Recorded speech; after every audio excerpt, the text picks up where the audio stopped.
Good morning and welcome. Good morning, everyone.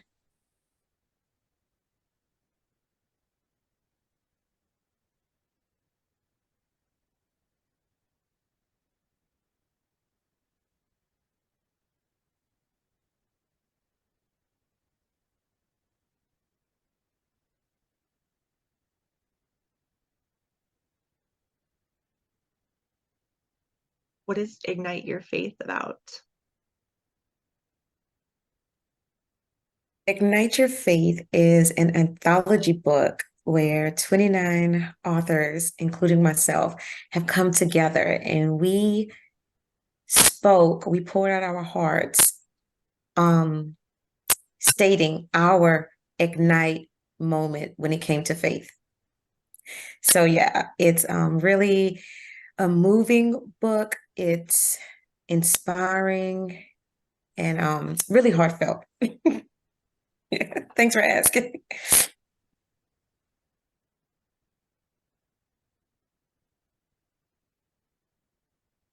It's a phenomenal book. Yeah.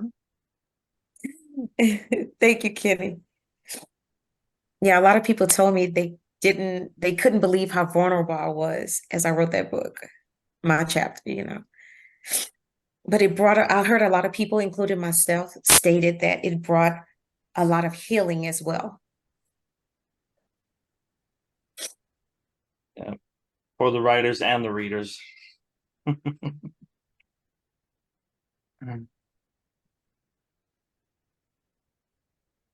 Right back.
Welcome, everyone. Awesome. This is so exciting. So Yes, excited to get started. Thank you, everyone, for jumping on and spending some time on a Saturday with us. Glad to have you here. Let's see. Excuse me. I'm going to turn off the music.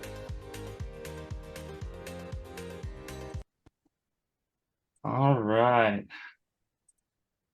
Perfect. We'll have more people coming in as we go along, but welcome to Dare to Dream Big. So again, thank you for being here. Thank you so much. If those that don't know me, well, first off, I'd love to have cameras on if you're in a position to do so. If not, we understand, but we'd love to see your faces and have you join us that way as well. But for those that don't know me, my name is Kenny Ingersoll, and I'm in the financial services industry. I'm also I am money mindset and dream big coach, and my co-host and good friend Melinda Shelley is here. It was actually her brainchild that started this thing, so It's pretty much both of us. It's our fun story. We'll share it in a minute. But yes, I'm in real estate, and pretty much both, like you said, this has been a really fun adventure.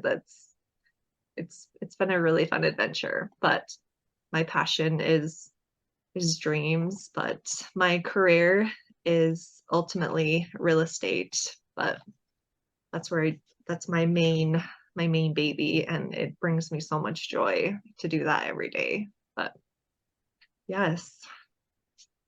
so yeah, the story is this started with a simple Facebook post. Yes. So Let me just start. So I'll say that. So so on my page every day, I like to talk about gratitude or ask questions. That's one of my favorite things, is to get people involved in.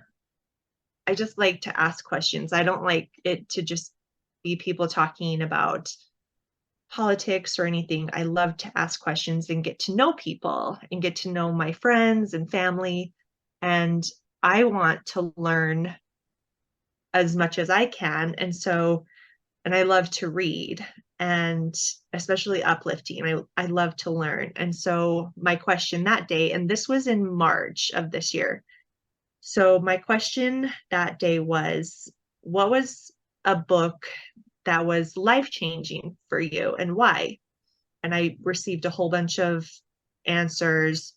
And one of my favorite things is just because, and not only because in real estate, but I love networking and I want to meet as many people as possible. So I'm not sure when, but Kenny and I became friends some time ago, but I'd never actually talked to him. But one friend of mine that I'm actually good friends with answered the question, and he said, "The power of one more, the ultimate guide to happiness and success."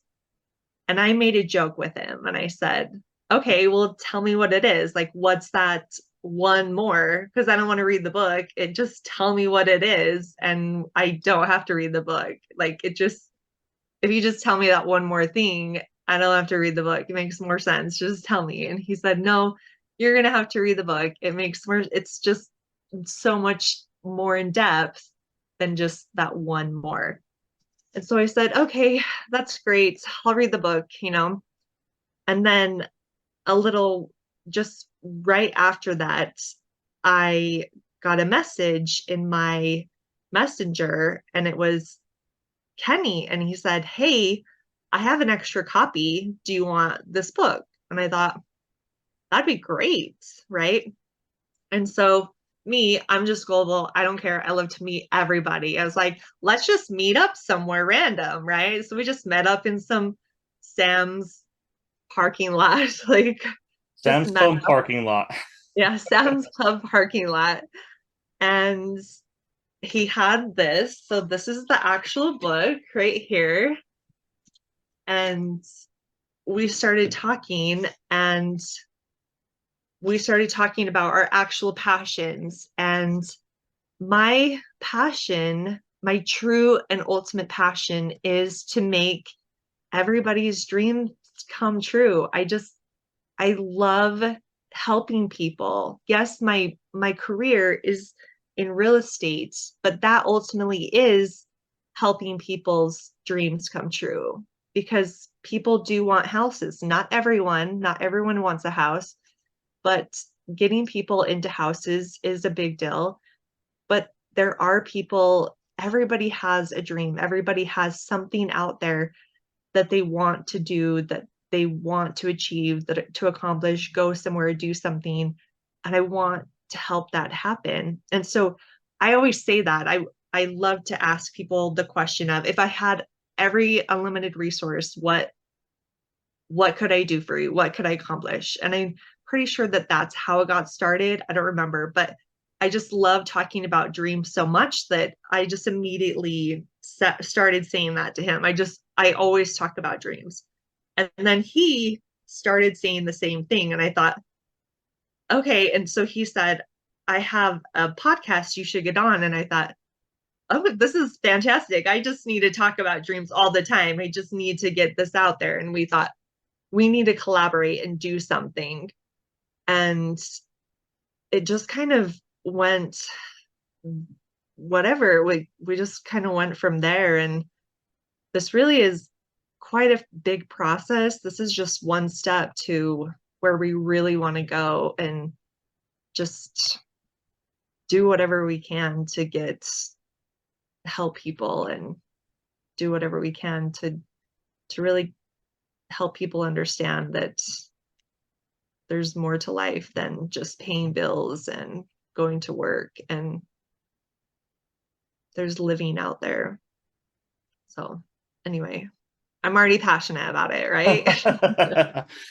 Absolutely. And we understood, that there's so many vehicles in which we live our dreams and help others live their dreams. Melinda Sue, through real estate, being a realtor. I'm in financial services. RG, I know, is also in real estate, in a different avenue of real estate, and he'll talk about that later as well. And there's so many different vehicles that we use to live our dreams and to help others live their dreams. And I was at a meeting where Ed Mylett spoke on the topic of Ed Mylett, and he said, God didn't give you another day because you needed it. He gives you another day to help someone else.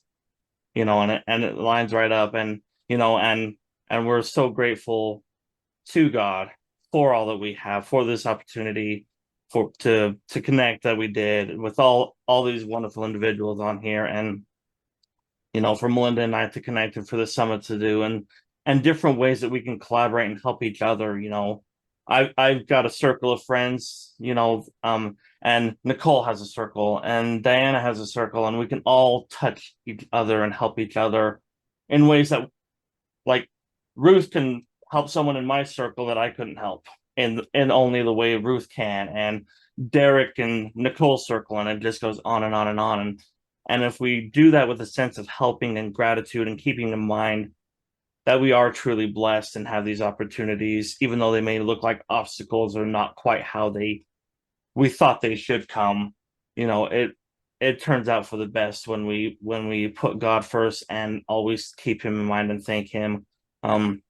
So yeah, I love that we've been able to connect and create, and just started from alignment, from essentially just a Facebook post. In Actually, February, we I want to had no pause. idea that we would have been doing this summit right now, or connecting this way and stuff. And so you never know what dreams are going to come and what things are going to happen down the road for you. So, and who knew we'd start discussing it in a Sam's Club parking lot. Right. I actually want to pause. I just realized the person that posted about that book is on here, and I need to give him credit. Derek Turner was the one that actually posted about the book. And so I want to give him credit for telling me about the book. So it all started for Derek Turner. So I'd like to thank him for starting that. So thank you, Derek. You started all of this. So it all started with Derek. So thank you, Derek. Yes, I'm very thank you. grateful for you. And again, that Thank just goes to show you what ripple effect it can have, whether that's positive or negative. You choose how you present it, and you choose how you take from it. Just a simple Facebook post. Right, Derek probably didn't think this would be happening either. right. And here we are. So thank you all for being here again. I've loved it. Excuse me. Um, so yeah, so a little bit about the lineup. We'll have speakers, and then we'll do a 2 or 3 question Q&A after each speaker if the speakers are willing to answer those questions, or maybe at a later date we'll answer those questions. But so we'll do speaker, small Q&A, speaker, small Q&A, then at the end we'll close out with a bigger Q&A. And so yeah, that's the lineup of the event. And then, sorry, I've got a bunch of notes on my other screen here. So awesome. I'm looking forward to anything else, Melinda. No, I'm super excited. Um, let's just get this going. Perfect. So we'll jump right in. So our first speaker is Nicole Freeman. So she's on a mission to empower single mothers to live out their God-given purpose. Excuse me, with freedom that Christ sacrificed for. As a Christian life coach and encouragement speaker, she's dedicated to helping individuals overcome obstacles, discover their true potential, and live fulfilling lives aligned with their divine calling. How important is that we live fulfilling and not just pay our bills, aligned with our God-given calling? Well, at the age of 43, she's a proud mother of 2 beautiful warrior princesses, and her passion for supporting and empowering single mothers shines through everything she does. With over 2 decades of experience in the corporate world, Nicole has built a coaching and speaking company alongside her career. However, her journey has not been without its challenges.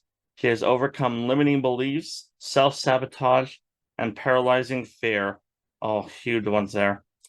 To become the inspirational coach, mentor, and speaker she is today as the CEO of Elevating Eagles. She's the leader. She leads her squad of like-minded single mothers to soar side by side and thrive together. Her unwavering commitment to helping others achieve their goals is matched only by her infectious energy and upbeat personality. And I can attest to that. So, Nicole, the floor is yours.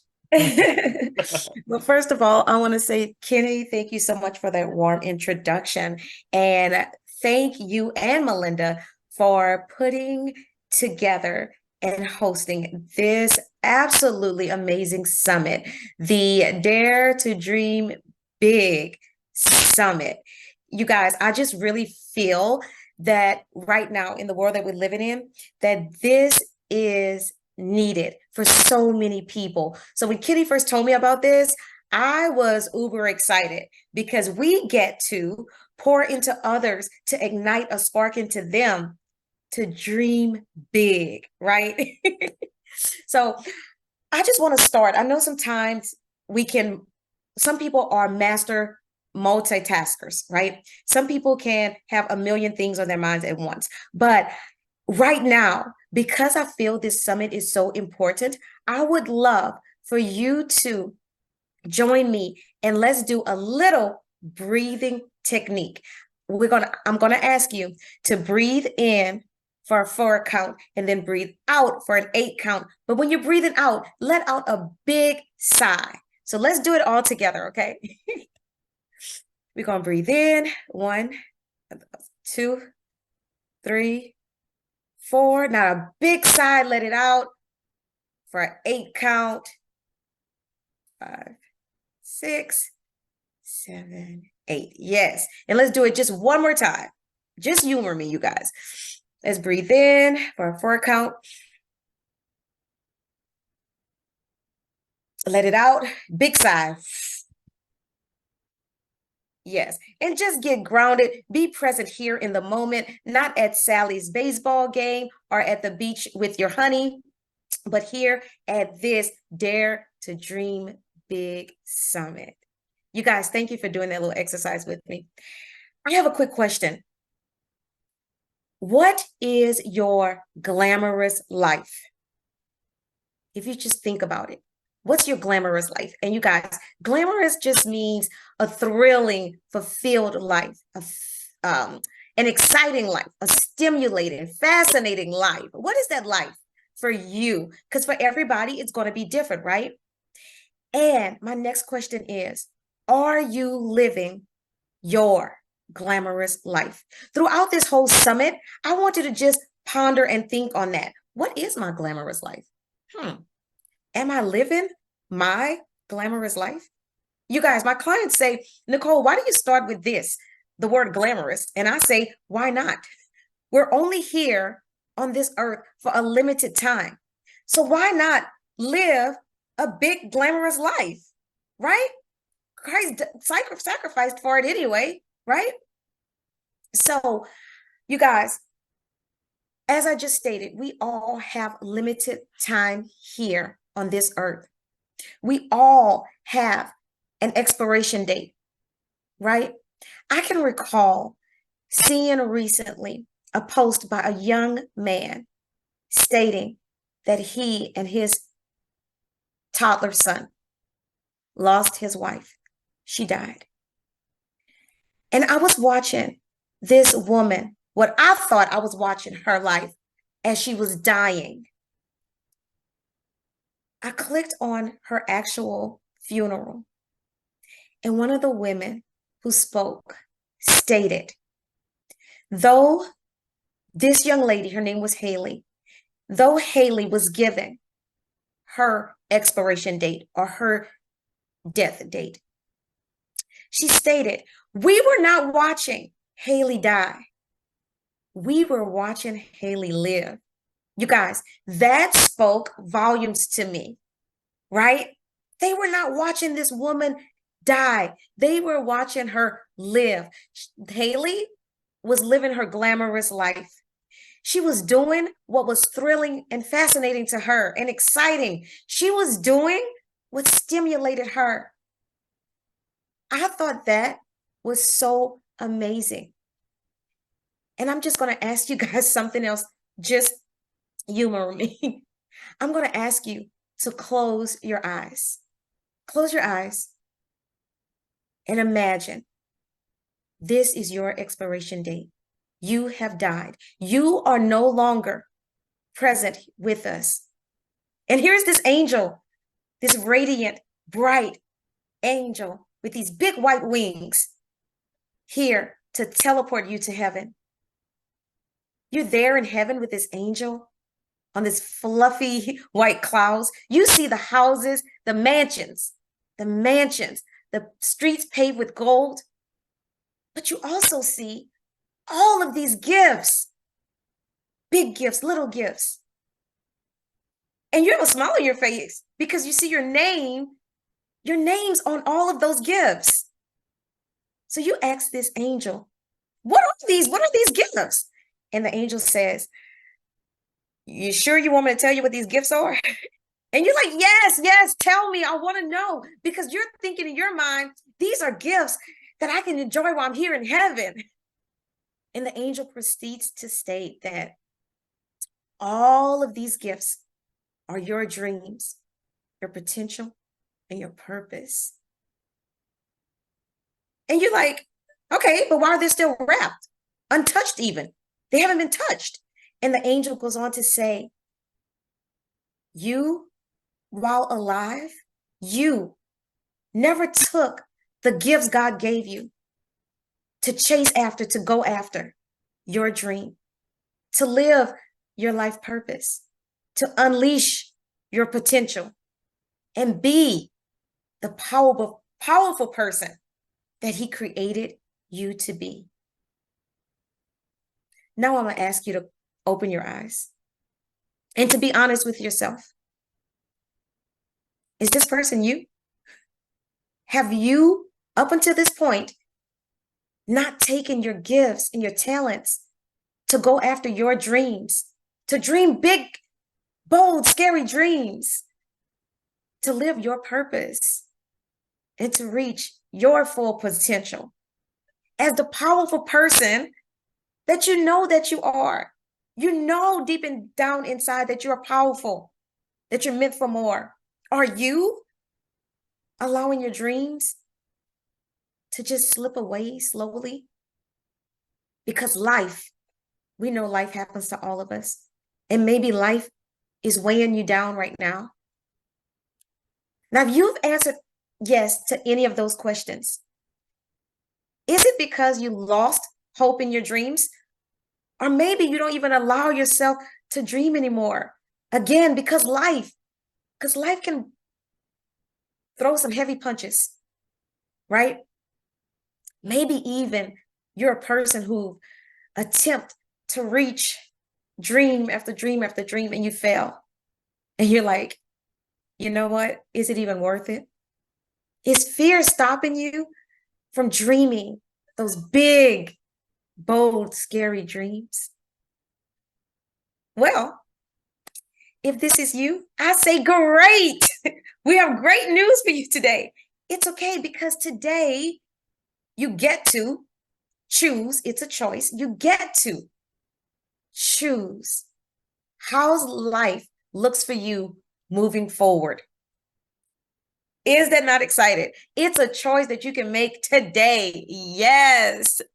So I just want to share with you my 6 keys to unleashing your potential and escaping the box that you place your own self in, right? You know that box, the one of limiting beliefs, the box of scarcity mindset. Always thinking, I could never do that. Man, I would love to do that, but I can't do that. I'm not strong enough. I'm not smart enough. I'll make mistakes. Or the box of playing too small. Secretly, you want to apply for a job, but you're thinking to yourself, oh, I'm not the person for this job. I can never get it. I've applied before for these types of jobs or for this promotion. I'm just going to stay in my little comfortable box. That's the box I'm talking about. That's the box that I'm stating that you will escape from today. Are you ready? Are you ready? If you are, put it in the chat. Let me know that you are ready to escape the box that you placed your own self in. And it's okay. I've done it too. To unleash your potential, to dream those big, bold, scary dreams. Well, let's go. Now, you guys, you have it on your mind what that glamorous life is. And you and only you can answer if you are living your glamorous life, right? So as you're thinking about that, I know your dreams are coming up now, right? Even the ones that have been dormant for years. You're like, dang, I hadn't thought about that in a while, but it's still there, right? It's still there. I read somewhere the other day, it said, this post stated, dreams do not expire. Hello. So even though it's dormant and it's been 20 years, pick it up, unbury it, unleash it, right? So once you have identified your dreams, yes, I'm talking about those big, bold, scary ones, those dreams. I ask you, I dare you to write them down, recite them, embrace them, and embody them. Become one with those dreams. Allow yourself to see yourself being, doing, living that dream. Then what you're going to do is, number 1, determine what is your why. You guys, your why is like a statement, right? It describes why you do something, why you work for something, right? It's that driving force behind your actions to go after that dream, right? Because we already know, life will happen to you. Negative thoughts will begin to talk to you. They're going to come up. And when that happens, you can always revert back to your why to get you back grounded and going after that dream. You guys, your why, it's a powerful tool to have in your toolbox that's going to empower you to move forward into your dream. So again, while you're thinking about that glamorous life, you're unearthing those dreams. Think about your why. Again, this will be different for everyone, right? Now, number 2, at this point, you're all excited, right? You're like this. I want to let you know, limiting beliefs are going to come up, like I just stated. Those negative thoughts are going to come. So at this point, number 2, identify your limited beliefs. As they come up, I want you to become aware of them. Become aware of these limiting beliefs that have been holding you back from these dreams. Because what you get to do, again, right? It's a choice. You can entertain those limiting beliefs and go down a rabbit hole. And then you're like, wait, what is this discouragement coming from? Where did this disbelief come from? Where is this depression coming from? Because you entertained that limiting belief. You did that. You're putting yourself back in the box. No, we're escaping it. So you get to grab hold of those negative beliefs, those negative thoughts, and replace it. Replace it with something positive, right? So I know a lot of people, I've heard a lot of clients state, that they didn't realize this, but when they're going forth and following their dreams, living out their purpose,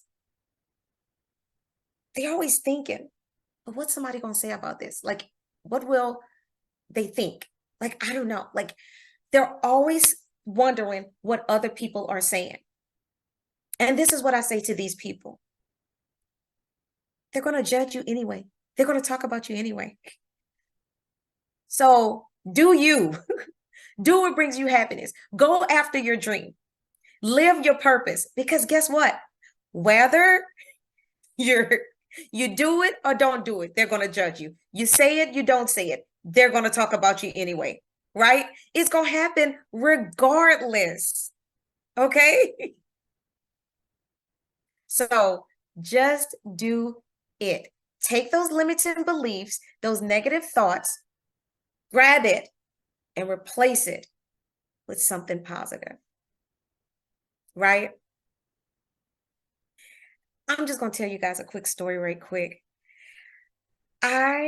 Years ago, I had a dream of taking and passing my life and health insurance exam so I could become a licensed insurance agent. And I wanted to become a licensed insurance agent because I noticed in my community, the Black community, that when someone died, it took forever to bury that person because the family was trying to raise money to get this person properly buried. And I never understood it without judgment, but I just never understood because my parents have always drilled in us, make sure you get life insurance. So I never understood, why is it that I could see an individual who have hundreds of thousands of shoes on their feet, $1,000 phones, but you don't have life insurance? So I said, you know what? I get to go back to those communities and educate them on the importance of life insurance. Because when you don't know, you don't know, right? So we can't judge people. You don't know what you don't know. So you guys, I was studying to take this exam, right? And then I got a blow. I got hit by life. And guess what? I stopped studying. I put that aside. And I became so discouraged, so depressed. And then I got my faith back up, right? So I'm like, oh, let me start back studying again. And then I got hit again. And I'm like, I'm focused on my challenges, right? I'm focused on my situations. Everything that's not going right, what I'm thinking isn't going right in my life. So I stopped studying again. You guys, can I tell you that happened to me for 10 plus years? Yeah. But that dream of becoming that life insurance agent never went away. It didn't expire.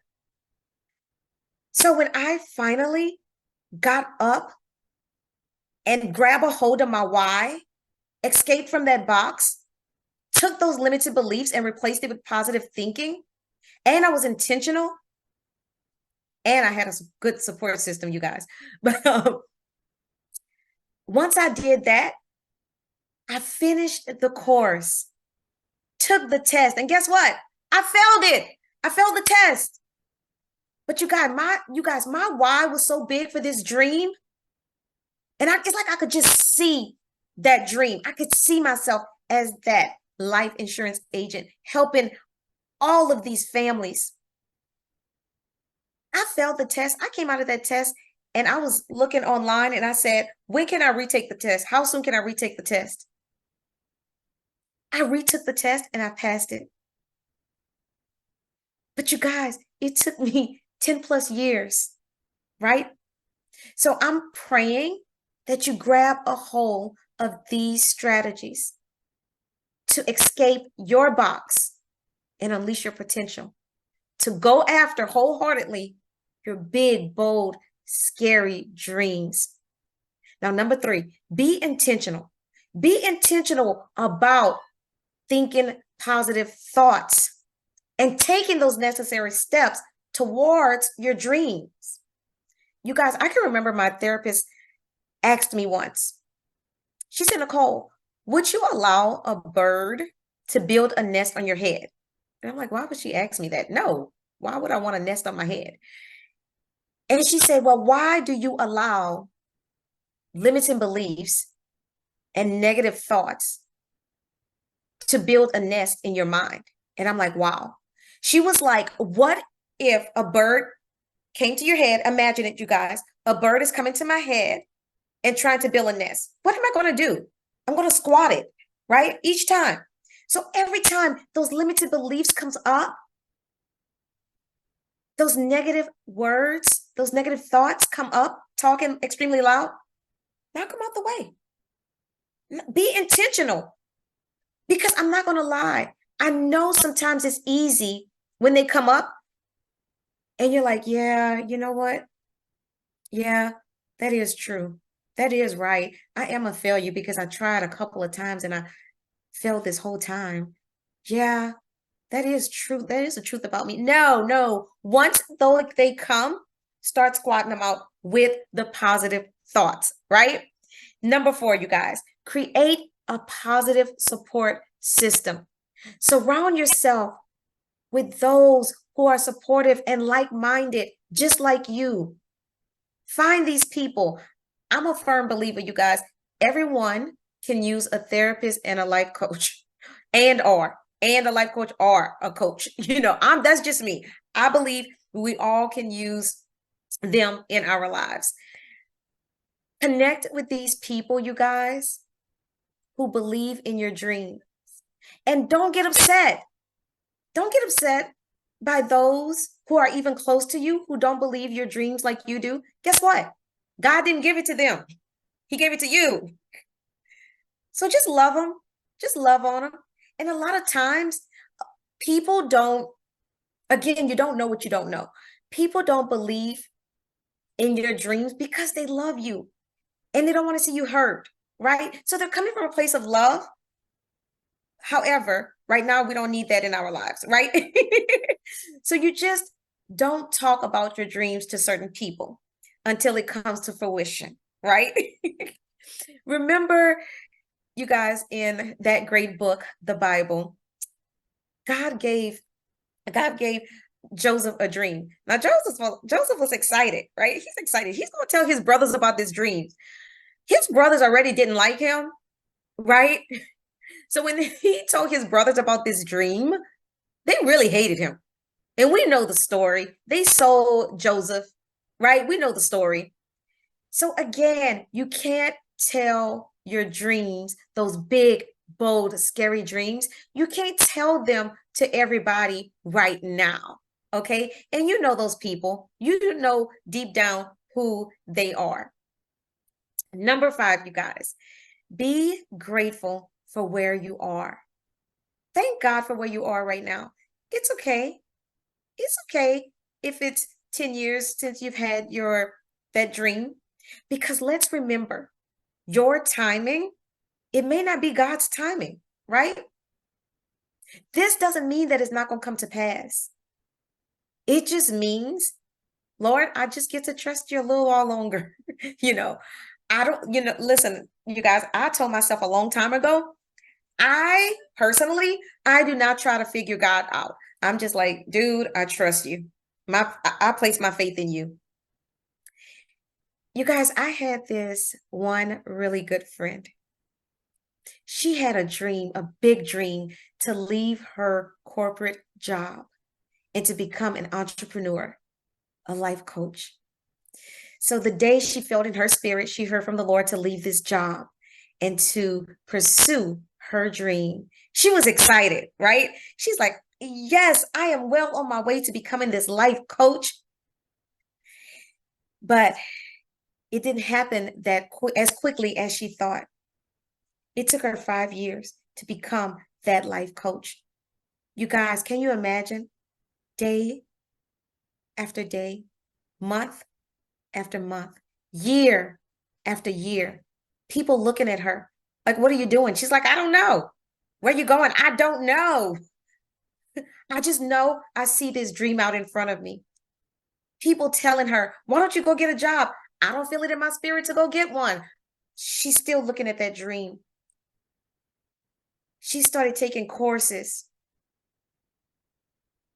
She was building herself up to be this life coach.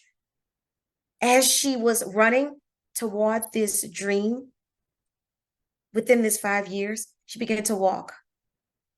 Her walking turned into crawling with tears in her eyes.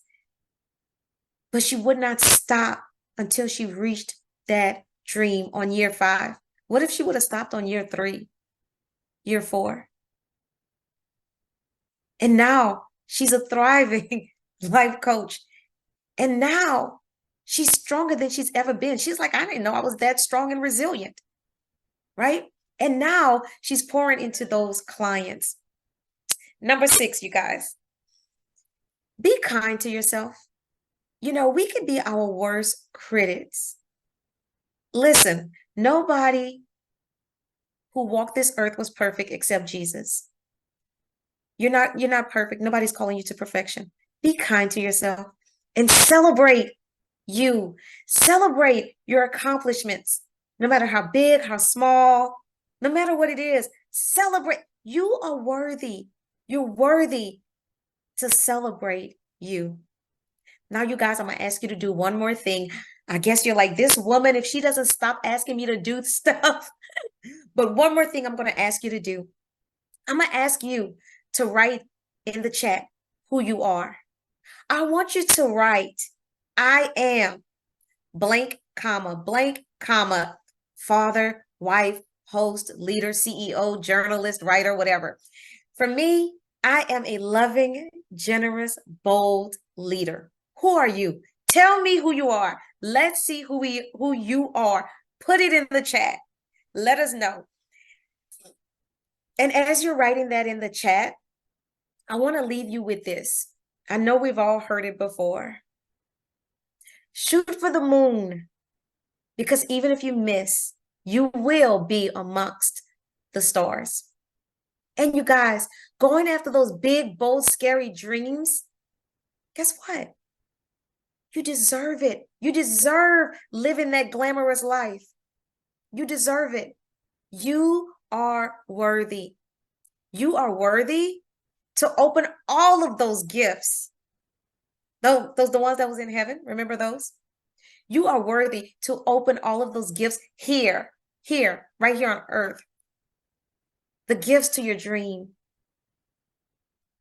to live your life purpose, and to unleash the potential and be that powerful, fearless, unstoppable person that God has created you to be. So, will you be amongst those who dares to chase your big, bold, scary dreams? Let me know in the chat.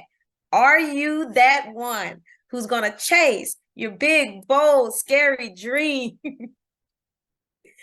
Thank you so much, Kenny, Melinda, for allowing me to share today. Thank you so much. That was so beautiful.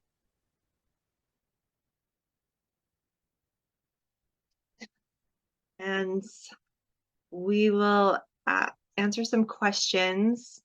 If anybody has any questions for you. Does anybody want to ask Nicole any questions? Talk to her about anything before we move on to the next speaker. That was so beautiful. Thank you. You're welcome. And Melinda, I was supposed to say this at the beginning. I'm hoping everyone could hear me properly because something is going on with here. I never claim sickness. I am healed. But something is going on nasal wise. So I'm hoping everybody could understand me clearly. I heard you perfectly.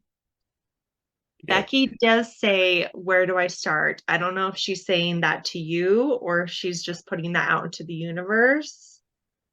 So I don't know if you want to talk to Becky about that. She says, where do I start? As in, you know, you asked us, you know, bring it on. So Nicole, how would you answer that? Honestly, you guys, I start everything with prayer. I go into prayer, you know, and then Becky, I would get grounded. I feel like everyone know to some extent what that dream is. You have something that you, in the back of your mind, secretly think about, something that's in your heart even. Get grounded in that thing. And again, I would say start with, once you hone in on what that dream is, write it down, recite it, embody it. That's where I would start. I would start with writing it down, reciting it, seeing be aware of what you're thinking, because what you think is going to bring an emotion out there into the universe, right? So you want to make sure that what you're feeling is what you want to attract. So, Becky, what are your dreams? Recite it, embody it. See what you're thinking. If it's negative or a limiting belief that comes up, grab hold of that, replace it with something positive. It's going to take some work, okay? It's going to take some work, right? But Becky, you can do this. You got this. You got this. And then make sure, like I said, your emotions are going. You're going to see your emotions change once you start aligning what you're saying with those positive thoughts. You're going to see even your posture. You're going to sit a little taller because I am strong. I'm courageous. I'm unstoppable. I'm unsinkable. I got this. I'm going after my dreams. You're going to be walking with your head high, your chest out, shoulders back. I hope I helped you. And Becky, if you want help, I can definitely do like I have a complimentary one-on-one calls that I do as well. I can put that in the chat for you as well. That'd be great. Yes, please do, Nicole. If you would. I've talked to Nicole before on several different occasions, and such tremendous value every conversation. It's one little thing or one little phrase. Sometimes it's like, oh yeah, and then just the energy. You felt her energy now, so please connect with her. Even just to say hi on Facebook, connect with her if you haven't already. We have a question from Morgan has a question. Morgan, do you want to talk or do you want to just write it in the chat? Well, I was just going to talk if that's okay. Perfect. So, Nicole, I just wanted to say thank you for sharing, first of all. I'm a single mom, and it is extremely hard to find anybody who really truly understands what it's like being a mom and trying to balance starting something and following your dreams while raising your kids. So, my question is how did you find the balance between work, kids, and following your dreams as a single parent? Good question, Morgan. You know, Morgan, I always had a problem with that word balance. You know, like to me, I don't know, it just never jived with me. So I have found my flow, right? I flow between motherhood, working the 9 to 5, and growing my business, right? And again, it all boils down to being intentional. At the beginning of the week, I start my week, I stop doing to-do lists and I do goal setting tasks now, right? I am intentional with asking for help. I don't know about you, Morgan, but I had a problem with that. I felt that I had these children. I have to do it all on my own. I. No, there's people out there that want to help me. My friends around, they were always wanting to help me. But I felt I had to be superwoman and do everything on my own. No, ask for the help, you know. And again, I really do believe in time management, blocking out certain times and prioritizing. And again, we could talk more about that offline, you know, because you're being specific right now. And there are some things that you get to do. I'm not saying that it's going to come, just going to come to you. But I say this for everything, Morgan. It's going to come with ease. It will come to me with ease. It's going to come with ease. I've done it. You can and you will do it as well. Awesome. Thank you so much. You're welcome. I would absolutely love to talk to you offline sometime about it, because yeah, it is definitely a challenge, and I am definitely that person that I hate asking for help. So thank you. Yes, let's chat. I'm gonna put my the link in the chat. Is there anybody else that would like to ask any questions before we move on? All right. Thank you so much, Nicole. That was so beautiful. I'm so grateful for your inputs. Okay, we will move on to our next speaker, and this is Al Richards. Al Richards is a true inspiration to those who have faced addiction and are seeking a way to overcome it. After battling alcohol and cocaine addiction for 8 years, Al lost his job of 24 years as a result. But instead of giving up, he turned his life around and spent the next 14 years working tirelessly on himself and helping others understand addiction. In March of 2021, he started the Other Side of Addiction podcast, which has quickly become a space for open and honest dialogue about addiction and recovery. And just this past February, Al started the ARC Addiction Resource Collective Networking Group in an effort to connect people with the resources and support they need to overcome addiction. Al believes that it's time to lift each other up, and he is leading the way with this powerful message of hope and healing. All right, Al, it's your turn. Thank you, Melinda. Appreciate it. thank you, Nicole, too, for what I did have an opportunity to hear. I'm playing some pavers for my mom, so I was out there working, and her came in, washed my face, and changed my shirt, and jumped on this call. It's lucky you can't see me because I got my work clothes on underneath this really nice shirt. And Kenny, thank you for the opportunity to come on your group here and have an opportunity to chat with all these amazing folks. Gosh, I don't even know really where to start. You know, Nicole mentioned something about finding your why. And it's crazy how some people find their why early in life and some of us find it later in life. And as you read the bio, Melinda, you know, it was crazy because I loved my job that I had for 24 years and spent 3 years in Bowling Green, Kentucky, getting the plant up and going, running more efficiently, getting mechanics trade, came back here to Salt Lake. Within a very short time, they really started piling a lot of things on top of me. Within about a year and a half, I was over all the packaging departments. I worked for a detergent company here in Salt Lake City. And then I was over the parts room, then I was over housekeeping, then I was over property maintenance.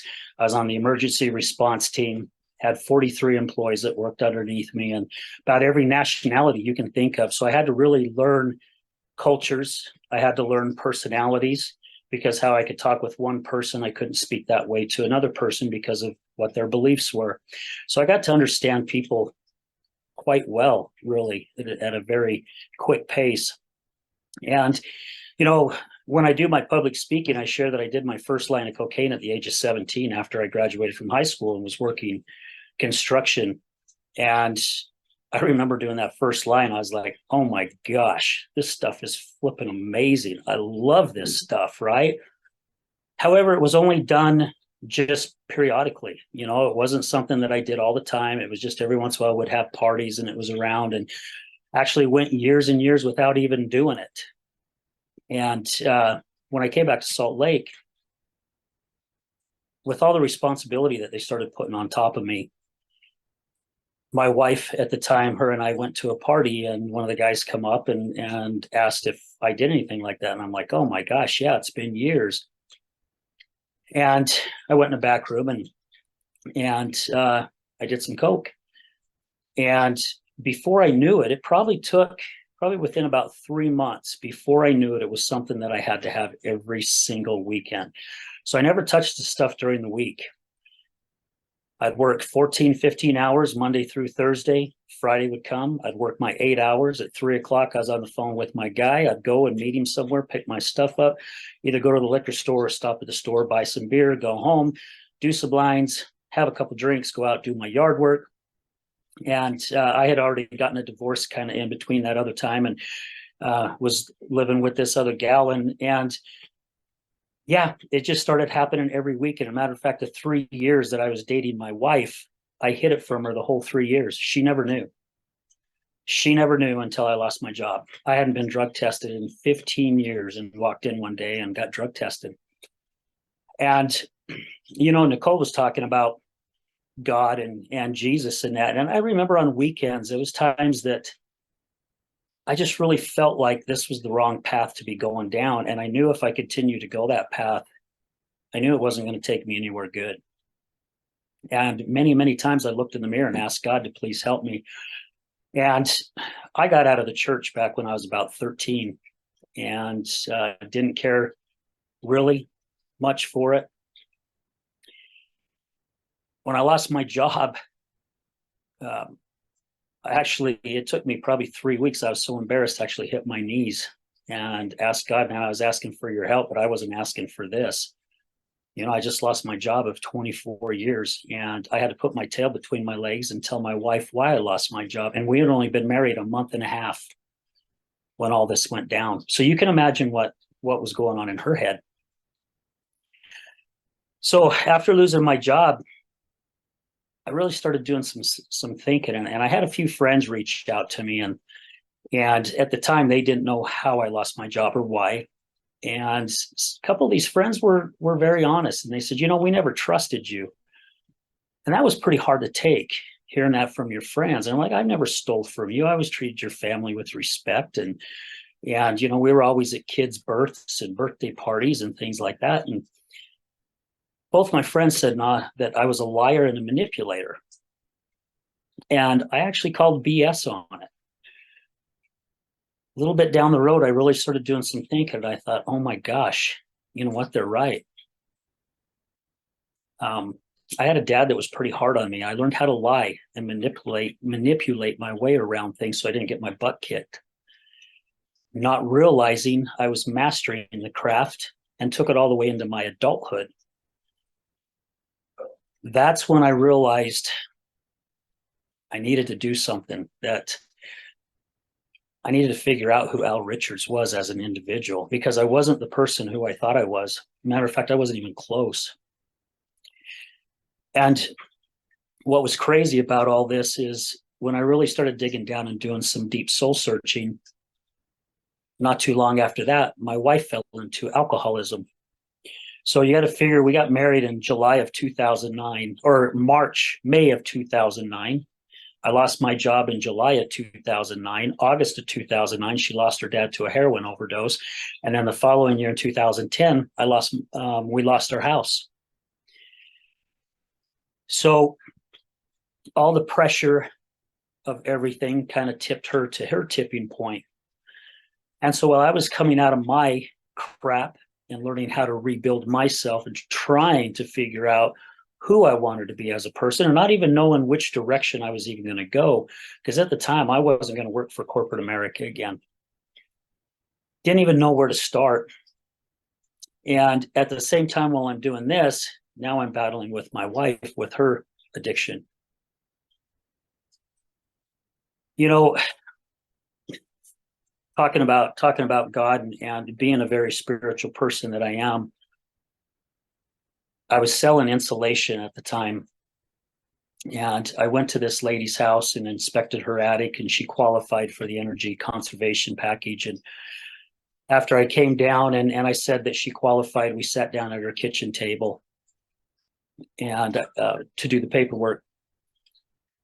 And she's sitting there staring at me, and I could feel her just staring at me. And she finally said, Al, something's telling me to give you a book. And I remember this lady's name. Her name was Bibi.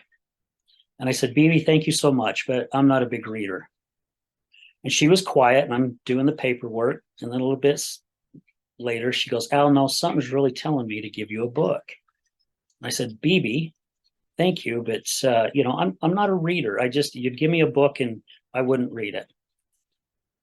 She was quiet again, and then in about 30 seconds later, she says, Al, something is telling me to give you this freaking book. And I said, Bibi, again, thank you. And excuse my language, but she said, you get the F up and get the hell out of my house right now if you don't take this book. And I was like, holy crap, excuse me? She says, you either take this book or you get the hell out of my house right now. I'm like, okay, because I needed this sale, right? I needed to make some money. So I'm like, fine, I'll take this book. And it was an Eckhart Tolle book, The Power of Now. And I sat on it for about 2 months. And I started going through this book finally. And I went, my gosh, this is really interesting. And then about, I don't know how long went by, and I went to a West Jordan Chamber of Commerce luncheon event. And they had somebody there talking about body language. And the gal that was doing the event had a drawing. And I put my business card in the drawing, and she drew my card. And it was another Eckhart Tolle book, The New Earth. So I went, okay, somebody's trying to tell me something. So I really started digging deep into self-improvement. And all that was the start of it. And it just started taking off from there. I really started rebuilding myself. I started really looking at who I was as an individual, not even knowing yet what my why was, not even realizing where life was going to take me down the road. And luckily, I was a person that I was just able to stop everything. I stopped drinking at the time. Of course, I stopped doing cocaine. I stopped smoking. And just decided I was going to get back to where I was healthy again. I always prided myself on staying in shape. I used to actually do bodybuilding competitions back in my early 30s. And I was 198 pounds, had a double chin, a belly so big I couldn't see my feet. And I'm like, all right, it's time to get my act together. And I started getting a lot of self-help books and started running into life coaches and business coaches and started just talking to them and asking them a lot of questions. And then at the same time, watching my wife go further and further into her addiction.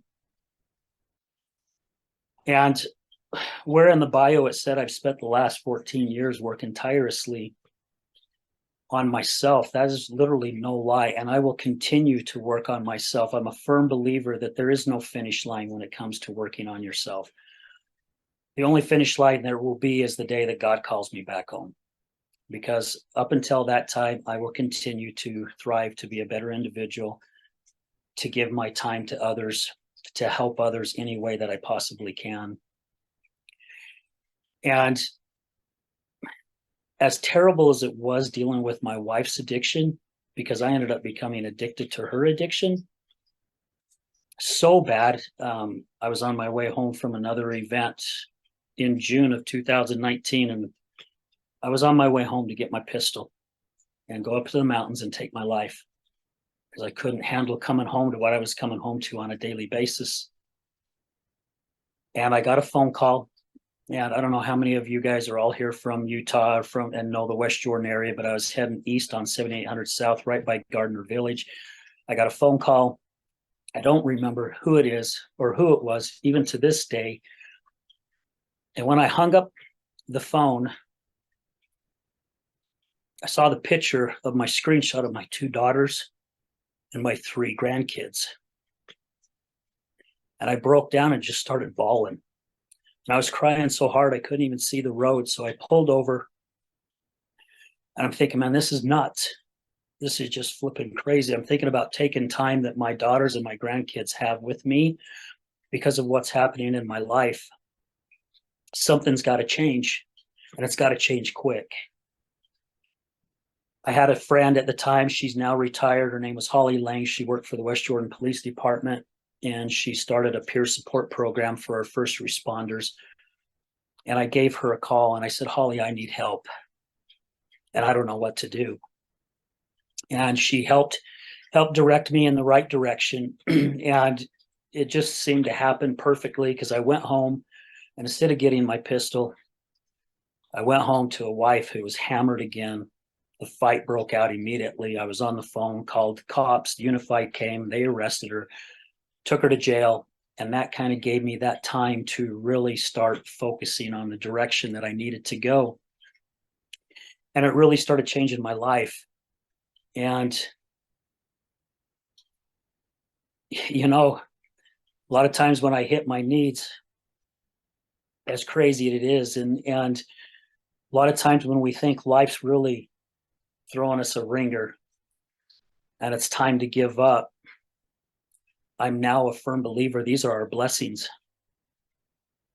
And the reason why there are blessings is because these troubled times and these bad times take us to a place that we never ever thought that would be, and it's a place that is full of amazing things.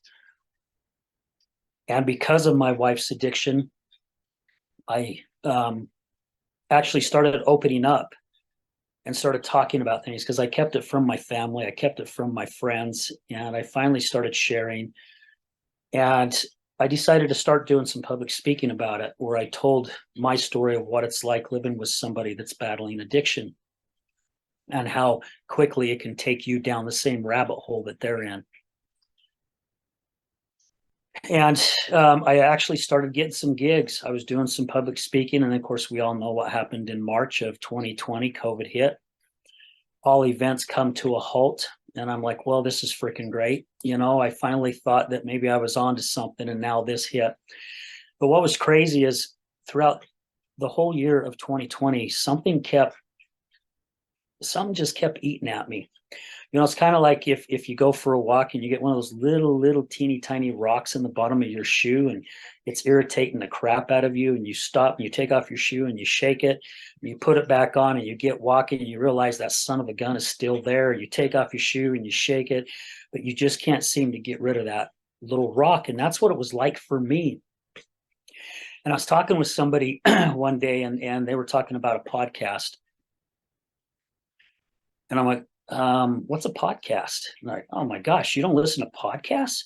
I'm like, no, I don't even know what they are. And it's, oh my gosh, you can find all kinds of topics, and you can find this and you can find that, and you can find inspiration, or there's just so many different podcasts. So I actually started checking into them, and that pebble finally fell out of my shoe. I'm like, oh my gosh, this is what I'm supposed to be doing. I'm supposed to do a show that talks about addiction. I mean, it instantly came to me just like that. And I had a good friend who was 5 years sober at the time, who I met online, and we met for coffee for the very first time. We met each other for the very first time. And I started telling her my idea, and she goes, Al, actually, I've been having the same idea. So she came on, my friend Lori Warburton, she came on with me.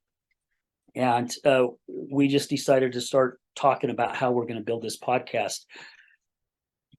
And I am now such a firm believer too, when you're out there to do good for someone else and to help others, God starts putting the chess pieces exactly right where they need to go. And that's exactly what he was doing for me. And I get emotional about it because it's so flippin' true, because I wouldn't be where I'm at today if it wasn't for him. And yeah, so anyway, I meet this guy, and I was telling him my idea about doing this podcast, and he goes, well, how are you going to start it? I'm like, I don't know. I don't even have a clue. I don't have money. I don't have money to buy anything. And at the time, I was even thinking of Zoom, right? You don't need microphones and cameras and all that other fun stuff with Zoom. However, it just wasn't dawning on me. And he goes, gosh, I got a friend who owns a radio station in Murray, and I'll connect you guys.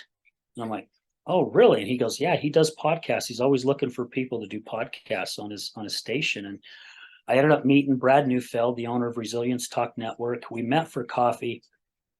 He's a pretty big guy. And I gave him my idea, and he leaned back and he folded his arms and placed them on his belly. And I thought, well, here comes the no. And he goes, Al, I love the idea. He says, now you're not going to turn it into an AA meeting, are you? And I says, no. My whole idea is to bring people on that have gone through recovery, or that are in recovery, and bring people on who've been on the other side of the addiction, like myself with my wife. And even at that time, guys, I wasn't sharing anything about my use of alcohol and cocaine for 8 years, because I didn't look at myself as an addict, because it was only 2 days a week. It was only every Friday and Saturday. I didn't do it during the week. My concentration was on my job until Friday hit. So he's like, Al, I flippin' love the idea. And he goes, let's get on a Zoom call tomorrow, and I'm going to show you some stuff about podcasts. So that's exactly what happened. And we're going through, and I'm like, yeah, I'd love to have a guest co-host that would come on, and I'd love to do it in a studio. And he's showing me all these cameras and these mics that I could get. And I'm like, yeah, Brad, I don't have the money to get this stuff. And he goes, well, I'll tell you what, do you know anybody that would support you? And I says, well, I know a lot of people from all my networking days and being involved with the West Jordan Chamber of Commerce as a director of member relations. And I says, yeah, I could probably find some sponsors. He goes, I tell you what, if you find a sponsor, I will take 70% of the sponsor money.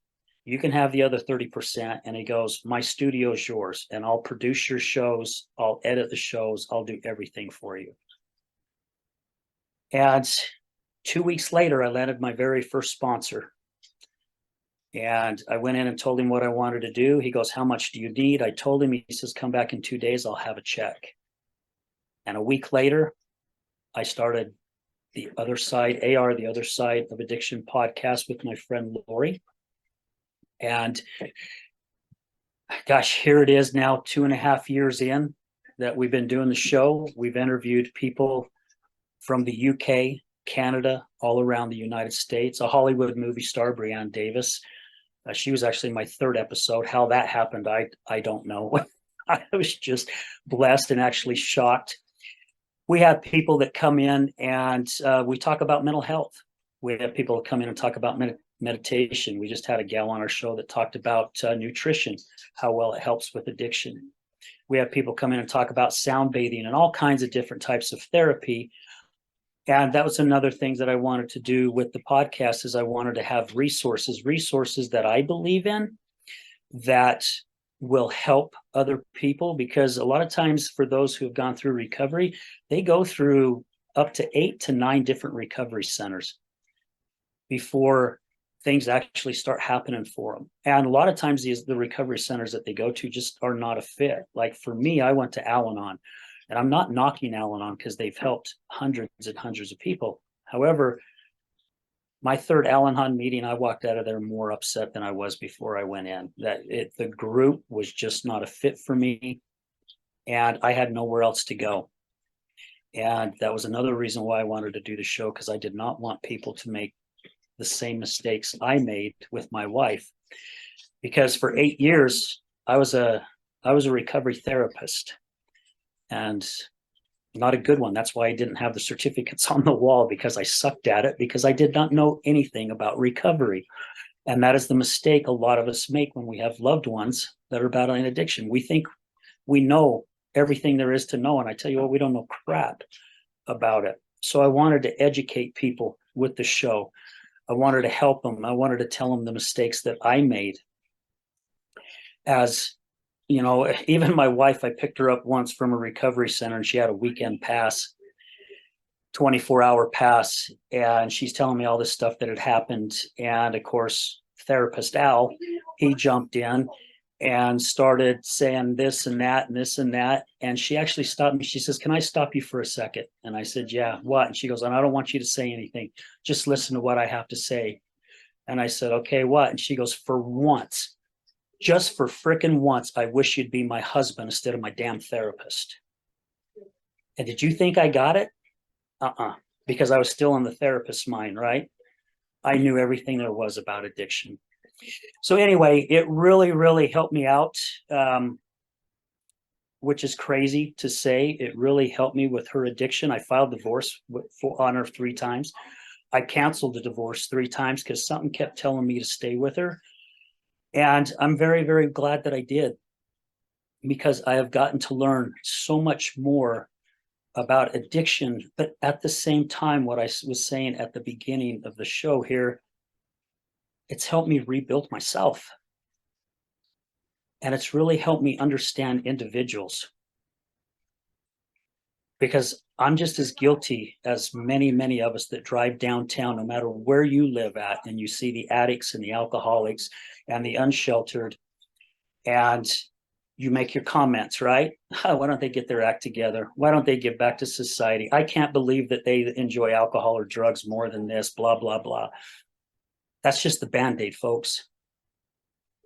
If you listen to the show and you hear what these people have gone through, a lot of them, you'll start changing your mind. The drugs and the alcohol are nothing but a Band-Aid. People don't wake up one day and say, "I'm going to be an addict or an alcoholic." It's something that slowly, slowly grabs them, and the talons sink deeper and deeper and deeper and deeper as time goes on. I have interviewed people, both men and women, who have been sexually assaulted from a very young age all the way into their teenage years. Matter of fact, one guy that I had on my show, he was sexually assaulted by his uncle at the age of 5. And when he went home and told his dad what happened, his dad beat the living crap out of him, because it was his brother that he was talking about. He got molested for another 9 years, and he couldn't say anything. So when that opportunity came for him to numb and forget about life, and he had that first chance, that first taste, why would he go back? And it goes same with alcohol. You fall into something where life has just been crazy. And I say a lot on the show, addiction doesn't discriminate. Doesn't care the color of your skin. Doesn't care what religion you are. Doesn't care if you come from a wealthy family, a middle-class family, a poor family. I've interviewed people from all over the world, and it affects them just the same as people here. My next door neighbor. These people have rebuilt themselves, right? They have dug themselves out of the depths of darkness, is the way I like to put it. They have had to take the talent of every freaking claw that's in them and take one out individually.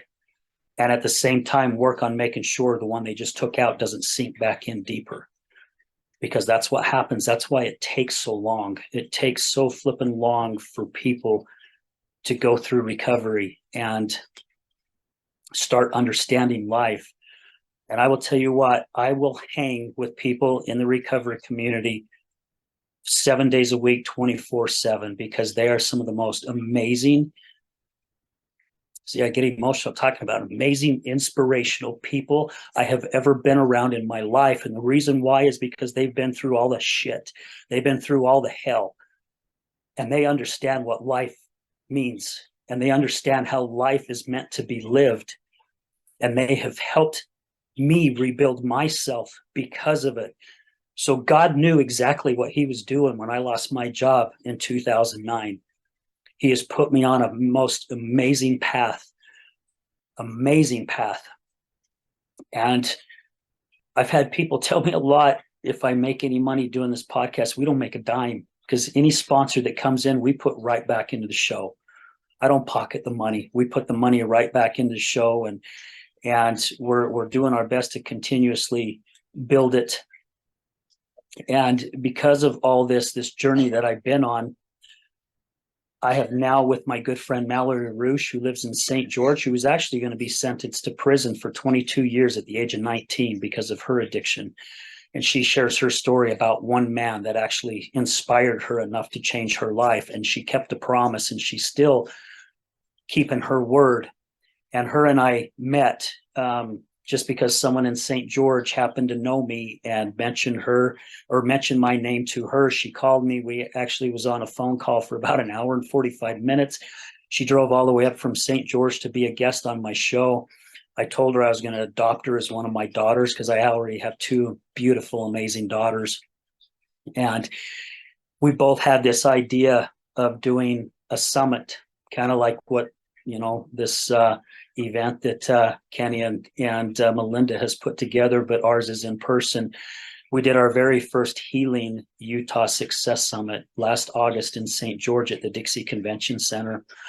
And for our very first one, we had maybe close to 100 people. And by the time it was over, we probably had about 40 people left. I got to share stage with Dave DeRocher, the executive director of the Other Side Academy, and Mallory and myself. We shared stage together. We decided to do another one up here. We did our second Healing Utah Success Summit this past April on the 15th at the Miller Free Enterprise building there in Sandy. We had 130 something people show up at this one.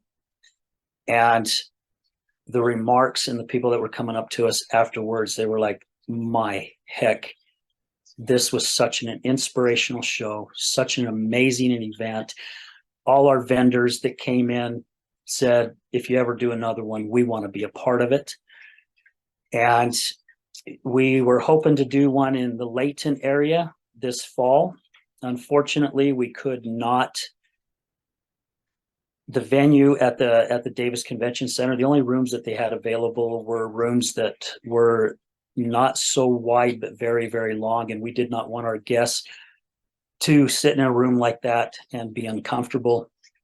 So we decided to schedule another one October 7th at the Miller Free Enterprise again. It's on a Saturday.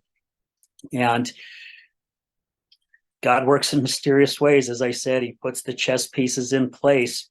We ended up having a guy finding us on social media, and he's a marketer. He's done marketing for some of the most largest companies like Apple, IBM, some of the largest companies. The guy's like 32 years of age and he's retired. So that kind of tells you what kind of work he's done and the kind of clients that he's had. And he just wanted to be some help and asked if he could join our team. And we have just been blessed. This guy normally charges about $2,000 to $3,000 a month. which we don't have $8,000 to pay this man. And he says, I tell you what, you come up with $600 and take me out to a nice seafood dinner and I'll do everything I can for you. He's building us a website and he goes, I will fill every single seat in that auditorium. So it's, again, tragedy that happens in your life where you think life is over, or you even think about taking your own life, to seeing the blessings that come out of it, because I am so grateful for where I'm at. And what I wanted to touch base earlier, I've had people tell me that you will never make a dime doing a podcast. And Nicole touched base on it. I heard her say about dreams. You got a dream, man, stay with it. Don't listen to the outside noise at all.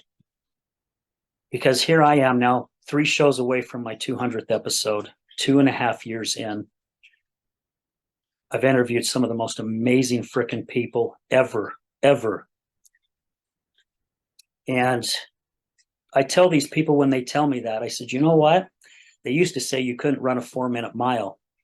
People are doing it all the time. So don't tell me that I won't ever make a dime doing a podcast, because that is my dream. And Nicole touched base about your why. I just hit 60 on the 15th of July. And it's pretty crazy that it took me all the way to my mid-50s before I found out what my why is. And now I know what my why is. I was just up at the state capitol here just this past Thursday at an advisory board that I was invited to sit in. And that's all that they talked about, is how can we help those who are battling addiction in our city, in our state. And I was so blessed to be able to be a part of that. So I'm just not doing a show, because part of rebuilding myself is to get out there in the community and do everything I can to help others.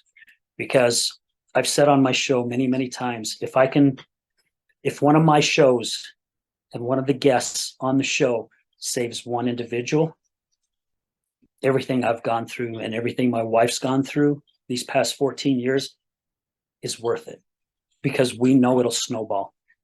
And we know we are probably saving lives of people we'll never, ever, probably ever meet, because our shows are going out everywhere. And some of the remarks that we get from people are just, it's amazing. And to be able to be out there and be involved with the recovery community, oh my gosh, it has changed. It has just changed my life. So guys, rebuilding your life, it seems tough when you first start looking at it, but I'm going to say something that they say a lot in the recovery realm. Just enjoy the journey, right? Enjoy the process. Don't look ahead. Now, if you connect the dots backwards, like my good friend Nicholas T. Smith says, you'll see you're exactly where you're at today for a reason. But you have to give that time, you have to give yourself that time.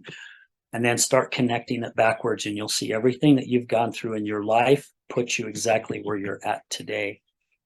And I'm so blessed to be where I'm at today. And I'm so blessed, really, and it sounds crazy. I lost a job of 24 years making frickin' excellent money. I was still broke. And I'm not all that well off right now myself, but I tell you what, man, I love doing what I'm doing, because there will be a day when that's all I do is sit in a studio and interview people from all around the world. And one day I will have famous actors and athletes on my show. I know it because I can see it, I can visualize it, I can taste it, and I will be out there speaking all over, because we plan on taking the Healing Utah Success Summit, just not to Utah, to Arizona, Idaho, Wyoming. We're looking at turning it into a 2-day event. We've already got people reaching out to us going, what can I do to be a speaker? I want to be a part of this event. So we know we're already touching lives. And guys, if you know anyone who's battling addiction, get on Resilience Talk Network, check things out. And you can find me even on Facebook under Al Richards, or the AR, the Other Side of Addiction. We've got a lot of great resources out there, resources of people and individuals that I believe are there for the people, not for the money, because there are a lot of recovery centers that are out there just to bring in the money. They don't care about the people that are coming. And it's sad to say, but it's reality. And I'm working with individuals to change laws and change regulations. I think it's bull crap that we let the insurance companies dictate how long someone stays in recovery, because they don't know anything about recovery. It doesn't take 30, 60, 90 days or even 6 months for someone to recover. But yet, if they decide they don't want to pay anymore, that person's back out on the streets, and where are they going to go? Because they're still in that addictive mind state. So guys, I can go on and on and on with this because it's such a big passion of mine, and I don't want to take up anyone else's time. So if anyone has any questions, I'd be happy to answer those for you.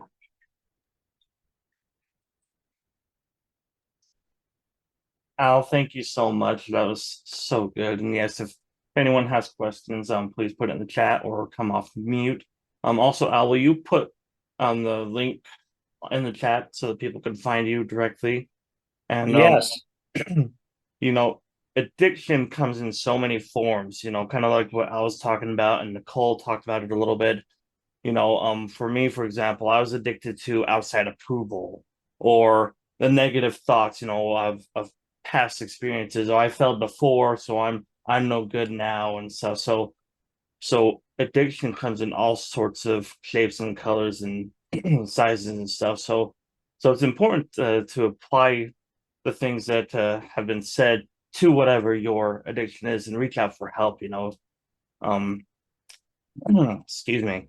You know, that could be asking your bank account for permission was a big one at one point for me and for many of us, or asking your boss for time off, you know, or, you know, fear is a big addiction. I'm addicted to fear, you know, because I'm so used to it. I'm so comfortable with it now. Those talons, as Al said, have grabbed me so hard and stuff. So, you know, and know that there's support out there, you know, whatever you're going through, whatever situation you're in, the circumstances that took you there, there's support, there's people out there to help you. So please connect and reach out, and there's always that support group to help you, because that's one thing that's often goes to those negative thoughts, is you're the only one that's done that. Nobody wants to help you, nobody wants to hear your sob story, nobody cares. You know, I'm gonna have to figure this out on my own, and that's certainly not true. So please reach out. So awesome. Thank you, Al, for posting that. Absolutely. And Kenny, just to touch base on what you said, you know, about addiction, just so everyone understands, about, I don't know, 25 or 30 years ago, they did a study up at the University of Utah. And they brought people in who battle all types of addiction: drugs, alcohol, porn, sex, eating, gambling, gaming, you name it, shopping, work, even working out, right? And they connected all the electrodes to them, and they put them in that environment, whatever it was that they were addicted to. Their findings was that the brain fires the exact same way. So everyone's brain fired, no matter what their addiction was, identically the same. So it proved to them that it's not the substance, right? And like I said earlier, people don't wake up one day. I mean, I didn't wake up one day and go, you know what? I think every weekend I'm going to do cocaine and alcohol. Just sounds like a great plan. Why the hell not, right? And a lot of the people that I've interviewed, I mean, I asked them, did you ever see yourself being a heroin addict or an opioid addict or a meth addict? Every single answer was no. Before I realized it, it already had me. That's how it doesn't happen quick, but in a way it does happen quick. And their recovery is the same, right? It's a process. And unfortunately, a lot of us don't make it through that. You know, they lose their battle. And I think those are the ones that God calls back home, because he knows that battle's too strong for them.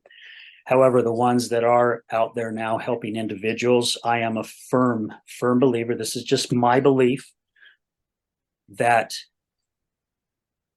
they are now the angels that are walking this earth, holding out their hand, helping other people. Because again, people will call me and they'll ask me, I can help them if they're on the other side of the addiction. I can be that resource for them. But when they start asking me different things, you know, if they're the addict or whatever, I'm like, I'm the wrong person for it because I've not walked in your shoes. I finally listened to my wife. I'm not a therapist anymore. I'm either a husband or a friend. But however, if they don't have anyone to talk to, I've got so many people now that I can connect them with that do have the resources and also understand what they're going through. And I can get them whatever help that they need. And that's another cool thing about doing what I'm doing. Awesome. Anyone have any questions for Al? Perfect. Well, if one pops up, please put it in the chat and we will address it. I have a question. Oh, go for it, Nicole. I'm sorry, not a question. Oh. I just want to tell Al, thank you so much for being sharing your vulnerable story and all that you and your team does for people who need this. So I just wanted to, it wasn't a question. I just wanted to say thank you so much for all that you do. And just hearing your beautiful story, you know, I know it wasn't beautiful going through it, you and your wife, but like you said, I don't know how God does it. He makes all things beautiful. I don't know how he turned ashes to beauty, but some way he does it. So thank you so much for sharing. Thank you, Nicole. Greatly appreciate it. Thank you. How is your wife doing in her addiction? Wow. You know, that's crazy that you asked that, Melinda. And I am vulnerable and I say it like it is. My wife was 31 months sober. She actually became a certified peer support specialist that she had to be trained and certified for. And 3 weeks ago, she relapsed. And in a week and a half, she totally imploded her whole life. So right now we are separated because I've had to hang on to my boundaries, right? Where before I didn't have boundaries. So I've had to kick her out. She's living in a sober living right now in Grantsville, west of Salt Lake City. Her and I did talk yesterday, and she's gotten right back on the saddle, which I'm very happy to say, because usually when they relapse, again, those talons dig in deep very, very quickly, and they go right back in it. Plus, it was scaring me too, because a lot of times when people are clean for a long period of time and then they fall back into relapse, that's usually when the substance takes their life, because they don't know when to stop. And luckily she's doing okay, and she's looking at getting her life back on track again. And she's given me the space, which I'm very blessed for, because I need that space right now. I don't want to make any major decisions while I'm angry and hurt right now. But you know, she's told me the other day, she says, I just blew 2.5 years. And I said, no, you didn't, because you worked your ass off for 2.5 years. So it's not blown. As long as you're getting right back on the saddle and you continues to go in the direction you know you need to go, that's a good sign, right? So yeah, she's working hard again to get back on, and me, I just have to make a decision. I have to decide if I want to go through this again, if I can stick it out with her again. We've been together 18 years. And, you know, it's kind of tough. Plus, being 60, I'm not into any kind of being single life anymore. You know, the bar days and that, they've been gone a long time ago. And, you know, chasing women, that's been gone umpteen years ago. So I just got a lot of things to think about for myself and see if we can rebuild things. And yeah, again, being a spiritual person, I'm just waiting for God to give me the answers, because every time I try to think of things and control my own life, I end up messing shit up, just to put it bluntly. So I'm just going to leave it up to the man upstairs or whatever. Yeah, that's what it is for me. But thank you for asking that. Yeah. What steps 1, 2, and 3, right? That's kind Yep. Yeah. Many prayers for her. Thank you. Thank you so much. Absolutely. So thank you again for sharing that and not giving up on yourself or her or anyone else that you're helping. That's important too, is to not give up and never quit. So thank you. You betcha. Thank you guys. Appreciate y'all. Awesome. All right, our next speaker, Lima McLean. She is a real estate investor and real estate consultant. She teaches people how to buy real estate with no money down, no credit, and no mortgage. She also teaches people how to build real estate investment portfolios in order to create generational wealth. Lima is also an online event planner, helping business owners and entrepreneurs get exposure and to give extreme value in order to get high ticket clients.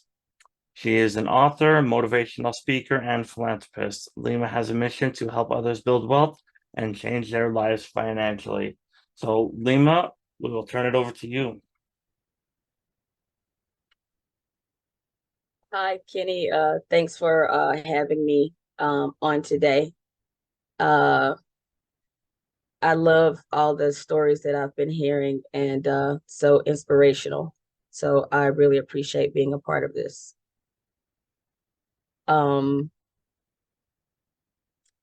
Today, I just want to talk about dreaming big and how important it is. And the reason it's important to dream big is because if you don't dream big, you don't have anything to look for, towards. And I don't know if you know my story or not, but I just want to tell you a little bit about my story. I guess I'll start from my childhood. I used to tell my parents when I was little all the time, I said, you know what, I'm going to be a millionaire. I'm going to be a millionaire. And so my mom was like, okay, that's good. I support you, whatever you do, And I said, okay. And so I don't even know why I was saying that. Now I know why, but I did not know then why I kept saying that when I was little. I said, I'm going to, help a lot of people. I'm going to, speak all over the world. I'm going to do this. I used to tell my mom that all the time. And so I remember some years after that, in my 20s is when I had my son. And when I had my son, he was born at 6 months gestation, and he was 1 pound, 13 ounces. He had a grade 3 blood clot in his brain, and that type of blood clot is like an aneurysm for an adult. So it was really bad. And so at birth, the doctor said, oh, he's not going to live. He's going to die. And so we don't know what we're going to do. So he was in the ICU for 3 months. And I just didn't know. I kept praying to God. I was like, the doctors are saying my son is going to die. I don't know what to do. But I just kept hearing God's voice tell me, don't believe what the doctors say. So I just, stayed on the path, stayed on that journey. Every day I went there, babies were dying in the intensive care unit. But my son, he was still there. Eventually I took him home on oxygen. He was, really unhealthy at that point. And the doctors just said, take him home. He was there for 3 months and he's not gonna live. And if he does, he'll be a vegetable. And so that started my journey of, really trusting God and really, having to hold on to him with dear life. And that's what I did. I made a decision to trust God with my son. I took him home. He was really small on oxygen. I took off from work for the whole year just to be with him. And in my mind, I made up my mind that he was going to walk. He would not be a vegetable. He would not die. So I took that time out to just work with him. I took the oxygen out of his nose periodically, and I would breathe into his little mouth to strengthen his lungs. And I didn't even really know what I was doing at the time, but now I know it was the Holy Spirit the whole time. But I would do that. I would hold his little hands around the bottle just so he could start, feeling what it's like to hold his own bottle. And then eventually he started to hold the bottle on his own. So I was like, wait a minute. They said that he's not going to be able to do any of these things. So I'm going to keep going. So I started to study everything about the brain. I mean, everything, and about how babies develop. Because he wasn't developing like a baby should. Like, he wasn't going to crawl and do all that stuff on his own. So I was like, I can help him do this. I learned how to retrain pathways in his brain. So I took it further. I taught him how to roll over, and so he started to roll over. I taught him how to sit up. I would like put little pillows around him, and his body would wobble, and he would just do this, and I would just sit there and support him. And then he started to sit up on his own. I was like, wait a minute, they said he wasn't going to do all this stuff. And so I just kept going, and I just didn't know what I was doing. I just know that I was trusting God with him. And I know that I had prayed, and I stood on, the promises of God, in his, with his life and on that journey. And so eventually I kept doing everything. I taught him how to crawl. I would put one hand here, one knee, one hand, the other hand in the knee. And then eventually he started to crawl. And my parents, my friends, they all thought I was crazy. They was like, what are you doing? Because he would scream and yell, scream and yell. And I was like, it doesn't matter. I'm still going to believe God. He's going to walk. He's going to go to school. He's going to do what I'm believing what God said. So my parents used to just get so mad at me working with him. And so one day I was practicing. He had started to learn how to crawl, and I started to work with him with walking. So we would walk laps all up and down the hallway, like 10 laps or so throughout the day. Up and down, up and down. And his shoes, the little shoes, started to wear out on the tiptoes, because I was like, you're going to walk. So I'll buy him another pair of shoes. So eventually, and he would cry again. Eventually, he started to gradually pick his legs up. And eventually he started to walk while he was holding onto my fingers. And then eventually I let one hand go, and then he balanced. And then eventually he was walking with one finger. And then after that, to his surprise, I let go of the other finger, and then he started to walk on his own. And he was so happy. And I remember that day, I was just, I was just so like, I was just thanking God. I was so happy. He was so happy, because he was like, wow, I'm walking. I was like, yeah, you're walking. You're walking. Because people don't realize, even though he was a baby in the hospital, like hearing that negative, being around that negative energy, he had that experience. He didn't even believe, that he could walk, but I kept encouraging him. I kept affirming him. I spoke into his life every day the word of God. And not only did I speak on it, I acted on the promises of God. And so to this day, my son is 26 now. He graduated high school when he was 21. He was in the special education program there, which was excellent. So when you're in that program, you get to stay in high school until you're 21. And he's 26 right now. He was going to go to the community college here, but the pandemic hit. So he hasn't gone there, and he doesn't talk, but he does everything that the doctor said he wasn't going to do. And that started my journey of dreaming big and just trusting God. And it was an awesome journey now that I look back on it. And I really can see that God trusted me with him. And I look at a lot of children that are in the same situation as him, having cerebral palsy and all this. And I look at some of the situations where the children are in wheelchairs, or they're not walking, or they're vegetables. And I just said, you know what, that could have been my son if I believed the doctors, but I choose to trust God. Even on that journey, after him walking, he had 40, 50 brain surgeries. I stopped counting. We used to live in the hospital. It didn't end there because of that blood clot. He was in and out of the hospital, and I was a school teacher at the time. And I remember the school threatening me constantly. You're going to lose your job. You're not at work. You're late. I'm at the hospital. My son is sick.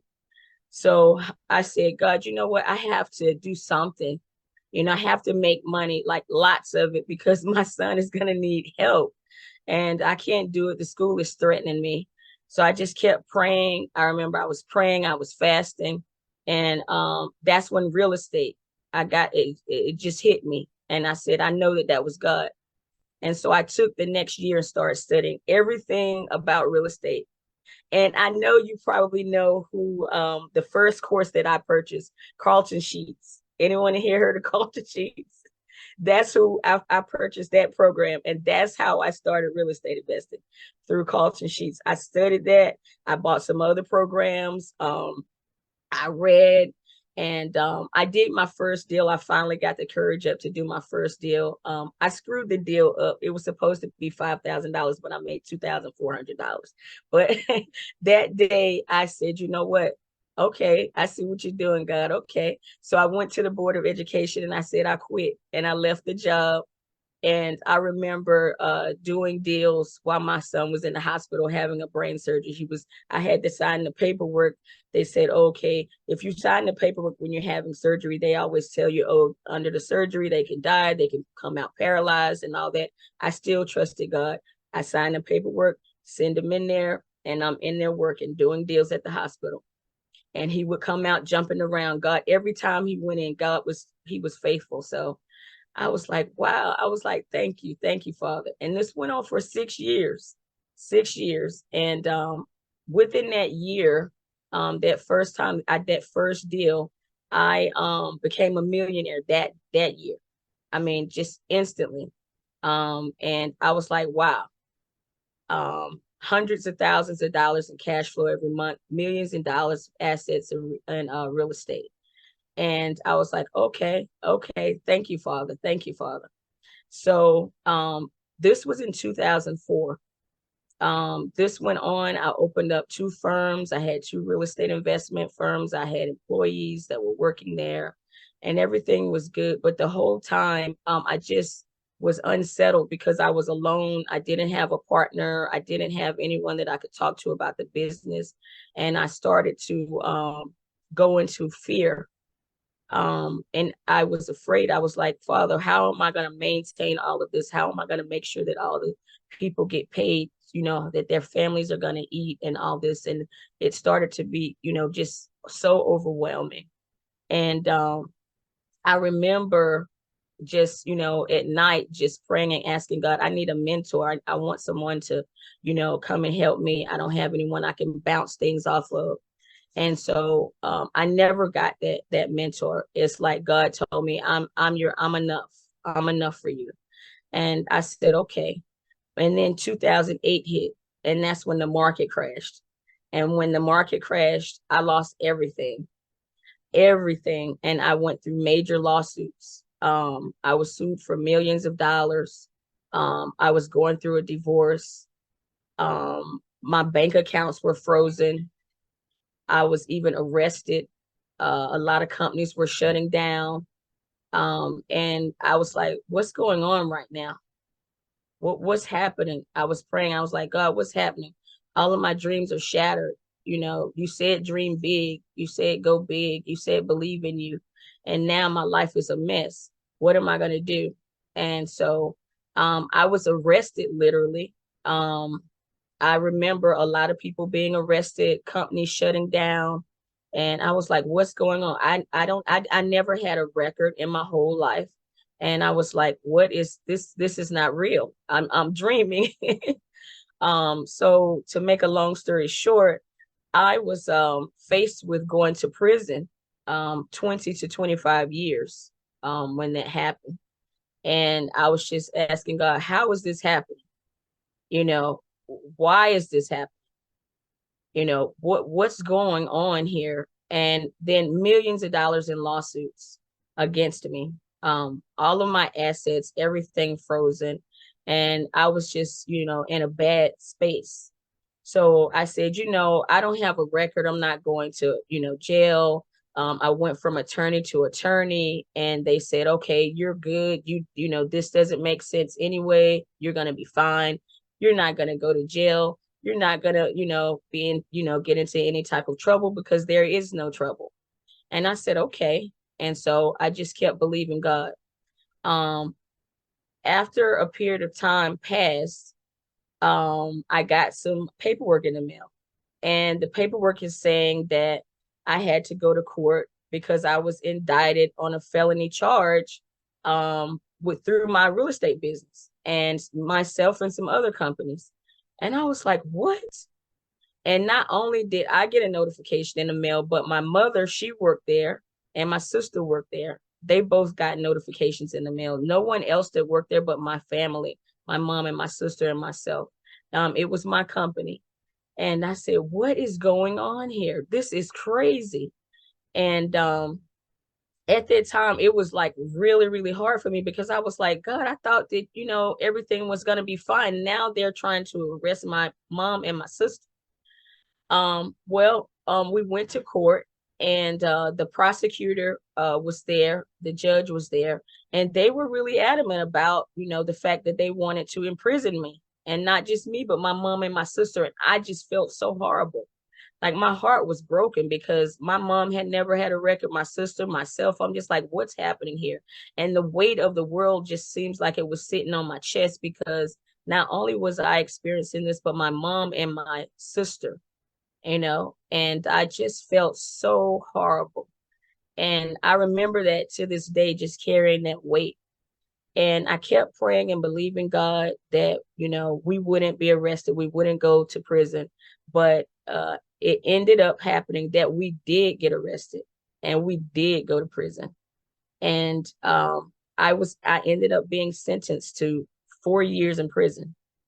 And I said, what? I can't believe that this is happening. I just couldn't believe it at the time. And, you know, when you go to court and the court knows that you have children, and you're going to go to prison, they will have DIFAs come out to take and see where your children are going to go. So at that time, my children was at risk too. And at that time I had, you know, another daughter, my son and a daughter.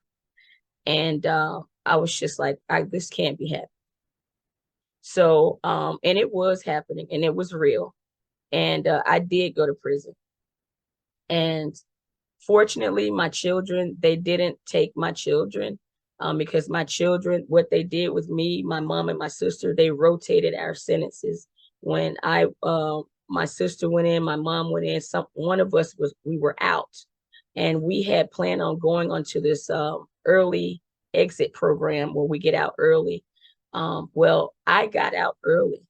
I got out in 6 months. And the reason I got out, it wasn't me, it was God, and I know it was him because I remember when I was there, it was the darkest moment in my life. I was concerned about my children. I was concerned about my mom, my sister. And I remember I didn't have any toiletries, any shampoo for my hair, any lotion or anything. And it was so horrible. And I was crying. I was in the bed night and day just crying. And I was asking God, I said, what is going on here? Why am I here? I don't belong here. And I was just looking around at all the people. I'm like, I don't belong here. What is happening? And God never answered me. And I just cried and cried for 2 days. And then one day I just got so fed up. I said, Father, I said, you said that everything I need, that you would, have it in place for me. You said that I'm the head and I'm not the tail. You said that I'm to stand on all your promises. You said that that I can do all things through Christ who strengthens me. And I feel so weak right now and I need your help. I said, I don't even have lotion. I don't even have shampoo. I don't have anything right now. I said, and you told me to trust you. And right now I'm really angry. And I just cried out to him, fervent cry. And I remember laying on the bed on the top bunk in the prison, and I fell asleep. And I went into a deep sleep, like a trance. And it was crazy because I had never experienced that before. And someone tapped me on the shoulder. And I just was looking around and I woke up, I looked around, and it was another lady, another prisoner. And she tapped me. She said, I noticed that you didn't have any shoes on in the shower. And she said, so I have some new ones here. And I want to give them to you because I noticed you didn't have any. And I woke up, I was like, what? And so I said, really? She said, yeah, here they go. You can have them. So I said, okay, thank you. I went back to sleep. Someone else tapped me on the shoulder again. I woke up, I'm like, what do these people want? Why are they bothering me? I was like so mad at the time. I was mad at God. I was mad at everybody. And all I wanted to do was sit there and cry. And then another lady said, I noticed you didn't have any lotion. I have a new bottle here. I just ordered some commissary stuff, and here's a new bottle of lotion. And then people just started coming up to me, giving me stuff as that night went by. And I knew that was God. I was like, wait a minute. I was just crying to him and telling him I didn't have anything I needed. What the heck am I doing there with these people? Who are these people? What the heck is going on in here? And I was like, wait a minute. I said, this is God. I just cried out to you and told you I didn't have any shampoo, any lotion, any toilet paper, anything. And people just started coming up to me, giving me all this stuff. The small things that we think is not important is so important in prison. I'm telling you. And so he started giving me the stuff. And I said, okay, Lord, I see what you're doing. I see what you're doing. So I'm supposed to trust you again. I said, okay. So I had to repent and apologize. And I said, I'm sorry. And the whole time I was worried about my children. I worried about, am I gonna have to stay in here for 4 years? I went back to court. I was supposed to be released in 3 months, and the judge told me, no, you have to go back in. And my heart was broken. I thought I was going to be released in 3 months. And I said, you know what? I'm going to go in here with the attitude. I'm going to trust you, God. And I said, and that's what I'm going to do. I'm going to trust you while I'm in here. I'm going to praise your name. I went in there and got into that Bible and started reading it from front to back. I went to church. You know, in prison, they do have church. I went to church. I started taking classes in there, even though I didn't need to. I got a job in there. I made sure my day was full. I went to Bible study every night. I would go and exercise, and I started making friends in there. I made some good friends, and there were a lot of women of God in there. A lot of them. Some of them were in there for life. Some of them had committed murder. Some of them had assault charges and all kinds of stuff. And I made some really great friends. And I was like, wait a minute, these people are nice. I mean, nice men and women of God. And even though they were in prison, they were free. They were free in their minds, and they loved God. And I said, wait a minute. And they told me, they said, you're going to get out of here. I already know this is just something that you're going through. You're here temporarily, but you're going to get out of here. And I said, I know, I'm believing God for that. So I just kept a good attitude. I kept praising God. I kept worshiping him. And I ended up getting out of there in 6 months when I was supposed to be there for 4 years. So I said, you know what? I see what you're doing, God. I see what you're doing. So I said, you know what? When I got out, I made up in my mind. I said, I'm going back into business again. And this time, when I do it, I'm going to rebuild everything. Nobody's going to ever be able to take anything that you gave me. No one's ever going to be able to take my love for you, my zeal. I'll never stop praising you. I'll never stop worshiping you. I'll always praise you. I said, I know what you were doing. You trusted me to go into this prison. You trusted me. And when I came out, I was a new person, like fresh all over again. It's like he renewed me. He renewed my spirit, my heart, my mind, my love for people, and my trust in him. So then again, I went back into real estate investing and I rebuilt my business up in 1 year again. And this time I 10x my business in 1 year. Because when you learn something, you know, no one can take that from you. I had employees like at the wazoo again. The only thing that was happening is that my sister and my mom, when I got out, they were still in there, and that was still weighing on my chest. And so I felt like shame, and I felt so horrible that they were in there. It had even gotten to a point that my sister would blame me. She was like, because of you, I went to prison. And I was like, it wasn't because of me. I don't know why this happened. I don't understand it either, but I'm sorry. And she just kept blaming me for years. And I just wore that shame for years. But I still said, oh, God, I'm going to trust you. And I'm just going to keep going forward. I'm going to help people, and I'm going to go back into my business. So I just started back into my business again. My sister got out. My mom got out. God did so much amazing things with my mom when she was there. It was amazing. And I remember when my mom went in, her hair was like black and white, like mixed, like but when she came out, her hair was all white. And it was like the glory of God was on her. She wasn't angry with me. And then later on, my sister wasn't angry with me anymore. And my mom was like, I was supposed to go there. She was like, God did a work in me in there. And I said, he did a work in me too. She was like, I don't know why this happened, but I know it was supposed to happen. I said, I know. And then I started reading the Bible again, and I looked at all the disciples that went to prison. You know, all of them were in prison. And when they were in there, they were praising and worshiping God and how God delivered them. And I said, God, you delivered me. You've been delivering me for years. So I said, you know what? I'm going to praise you. I'm going to worship you all my days, and I'm going to think big, and I'm going to keep on the course. So I 10x my business offline. I, at the advice of a mentor, I started my online journey, and that was literally 8 months ago. I had been doing in-person events and working in the real estate industry for years offline, and I was doing well, and I had no intention of going online. And so at the advice of my mentor, I started, and then my business skyrocketed even more. My real estate classes now have to do them every month. I have beginner classes, intermediate, advanced classes. I have a mastermind group, buying and selling properties all over the United States and Canada. I have students in my classes because of live Zoom, from all over the United States, Canada, Bahamas, Australia, Ireland, Nigeria, all over the world. Students are in my classes learning how to buy real estate with no money. I'm literally helping people to change their lives financially, through this online avenue. And I've met so many wonderful people, built so many wonderful relationships. And one thing I found with my students is that coming into the real estate class, I noticed that their mindset, it was a mindset issue that was going on. And so I work with them on mindset at the beginning of the class, because you do have to have a mindset and a foundation when you're building wealth, and it helps you to build your character. So I noticed that that's what was holding a lot of people back and in their lives. And so now I have a book that's coming out, and it's called Mind Shift, and it's Your Thoughts Become Your Reality. And the reason why I have that book coming out is because sometimes we can create our own, reality, whether it's good or bad.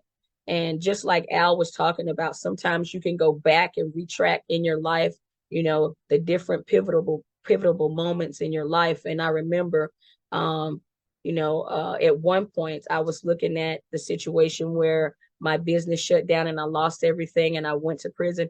And I said to myself, wait a minute, I did that. I created that situation, because I remember at that time when I was at the height of my business. During that time, I remember thinking, oh my goodness, I'm so afraid. Like, what's going to happen is if I lose everything, how am I going to maintain this? I don't have any help. What am I going to do? Oh my goodness, what if this? And guess what? That very thing happened. The very thing that I thought about happened to me, and it happened in a major way. And so I was like, you know what? I have power. Like, people don't really realize the power that you have in your thoughts and in your mind. And it can go either way. It can go positive or it can go negative. And I was like, I have a lot of power behind me, and I have a lot of power in my thoughts. And if I put the action behind it, I know how to multiply. I know how to maneuver and change my atmosphere and shift. And the Bible talks about that a lot. And so that's what I do now when I go into a space, in my real estate classes, or, through events that I'm holding.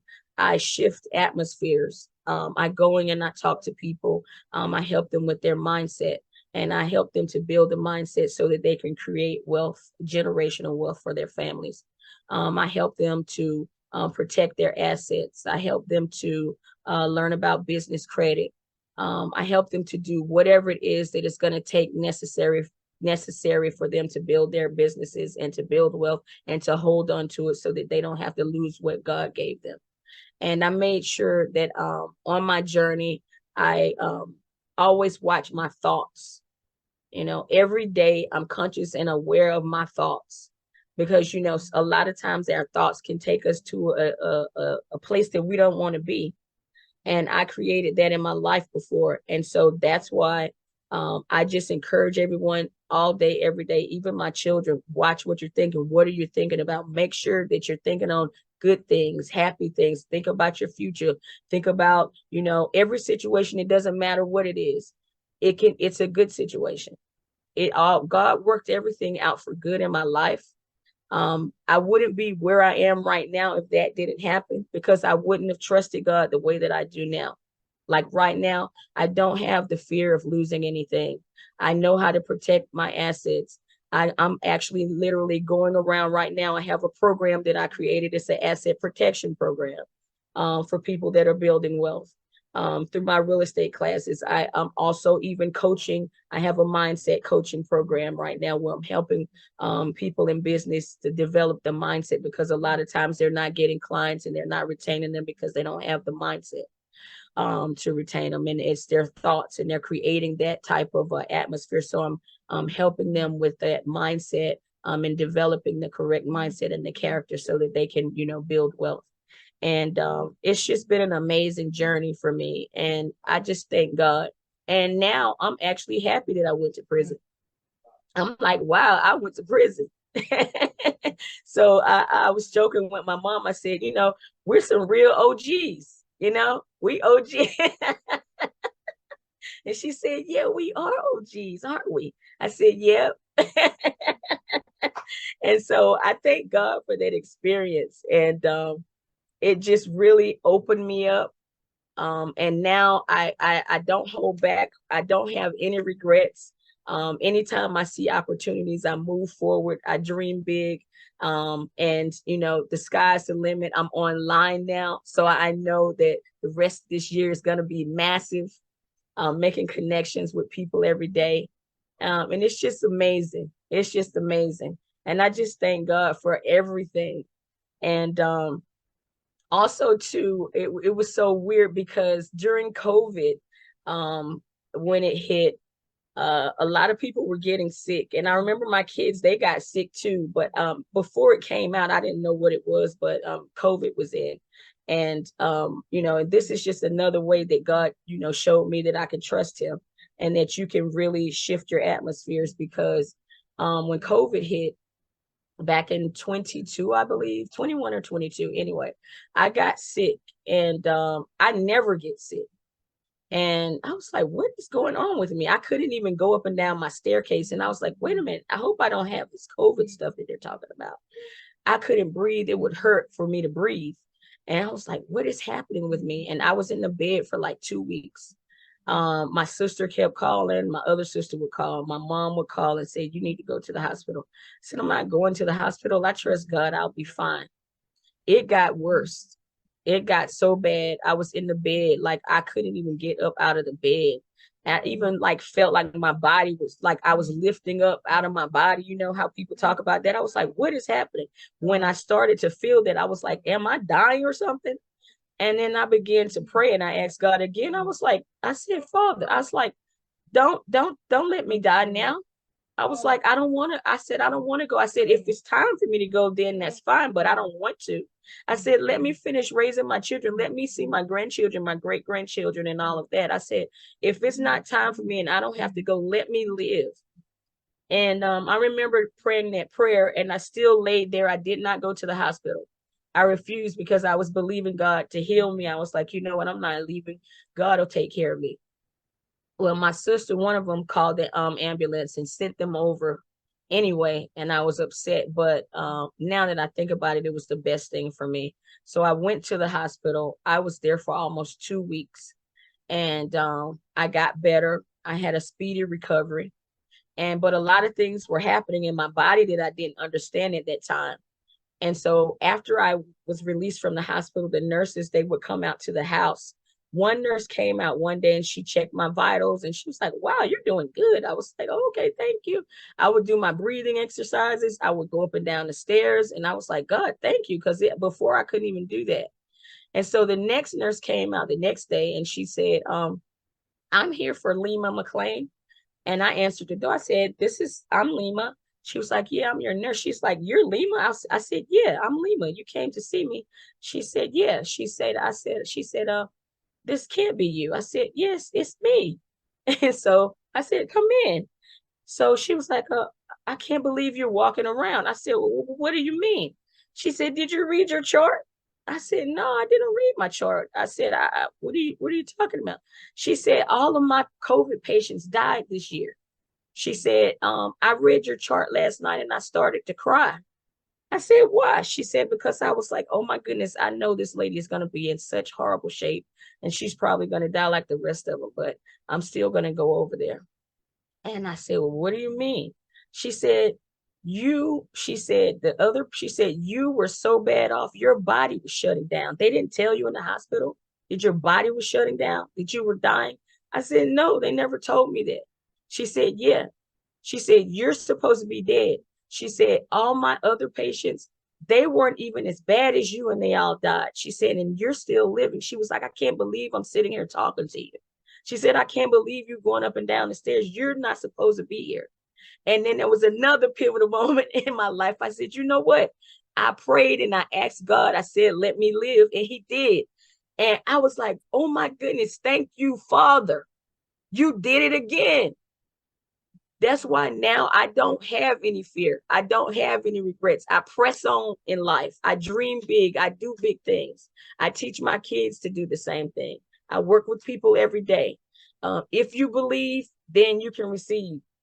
If you believe, you can receive. If you're thinking the thoughts and you're believing, and every day you can have whatever it is that you want to have, the desires of your heart. You can create your own life or you can destroy your life. And so that's what I want to say. I just want everyone to know, dream big. Dream big.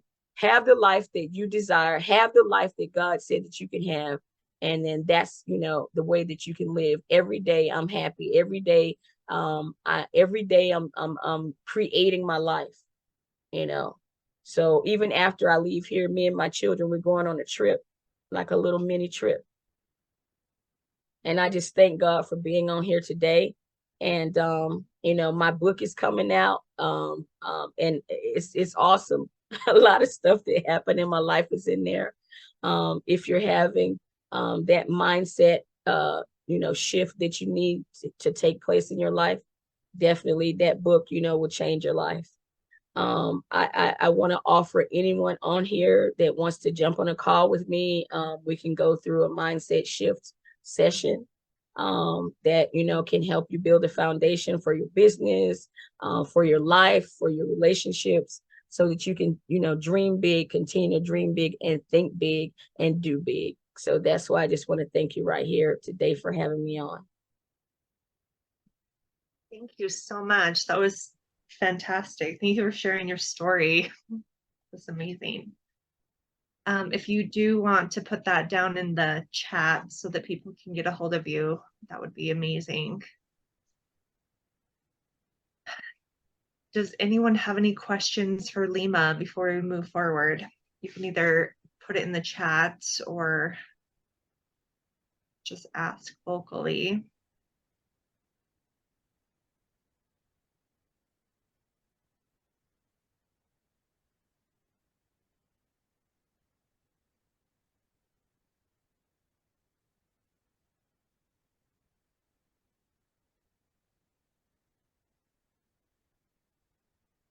Yeah, I put the link in the chat.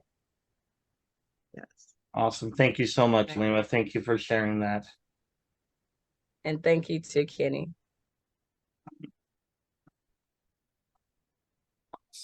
And if anyone has questions that pop up, we'll do a Q&A after, or we can connect afterwards as well. So yeah.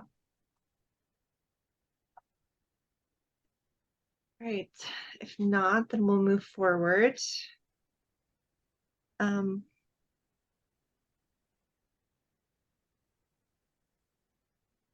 Lori wants to know if you have $1 million in your bank. Yes. Boom, there you go. You're a millionaire now. You did go back, right? You restarted. Yes. Like millions. I also invest in crypto, gold and silver bars, coins, real estate, all of that. Yeah. She asked if you could post it again. Her link didn't, it closed. If you wouldn't mind doing that again. And also too, I have a free session in real estate too. When we get on the call, anyone interested in learning about real estate investing, you can hop on a call with me. You can use my link and set up a time, and just put in the notes that you're interested in learning about real estate. And I have a free session that you can, take to get into that investing.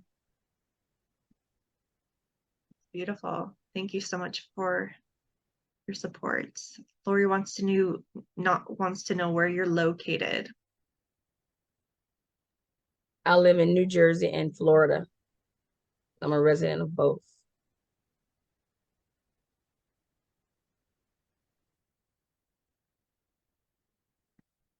Where are you at right now? I'm in Jersey. And the trip I was telling you about, we're going to Florida. I just love Florida. Like, I'm going to Florida, and I told my kids, I said, I'm going to Universal. I don't know about you, because I go more than they do. They like, we do not want to go back to Universal. I'm like, well, I'm going. Y'all can stay here if you want to. So I'm going to Universal. I love going there. It's so fun. It's like for adults and children. I just go there all the time. I don't know. That's why I got the place in Florida. That's beautiful. Thank you for sharing. Derek says go to Discovery Cove. Discovery Cove. Yes.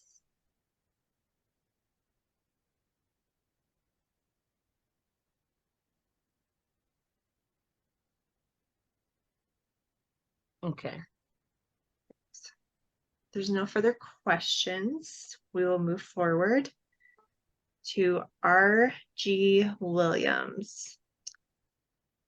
Is a name heard only in certain circles, yet chances are likely you've seen his work. For nearly 3 decades, R.G. has been the brain behind the majority of the real estate training curriculum taught by many of the most popular real estate gurus in the real estate flip education industry. He soon earned his nickname as the mentor's mentor, the go-to mentor for the celebrities, gurus. They trust him with their students. RG began his successful career in real estate investing following the teaching of his personal mentor, Dr. A.D. Kessler. Beginning with literally nothing to his name, RG learned to profit from the owner financing strategies. His systems, teaching and coaching have been taught to tens of thousands of students, creating their own success in business and as real estate investors. Right.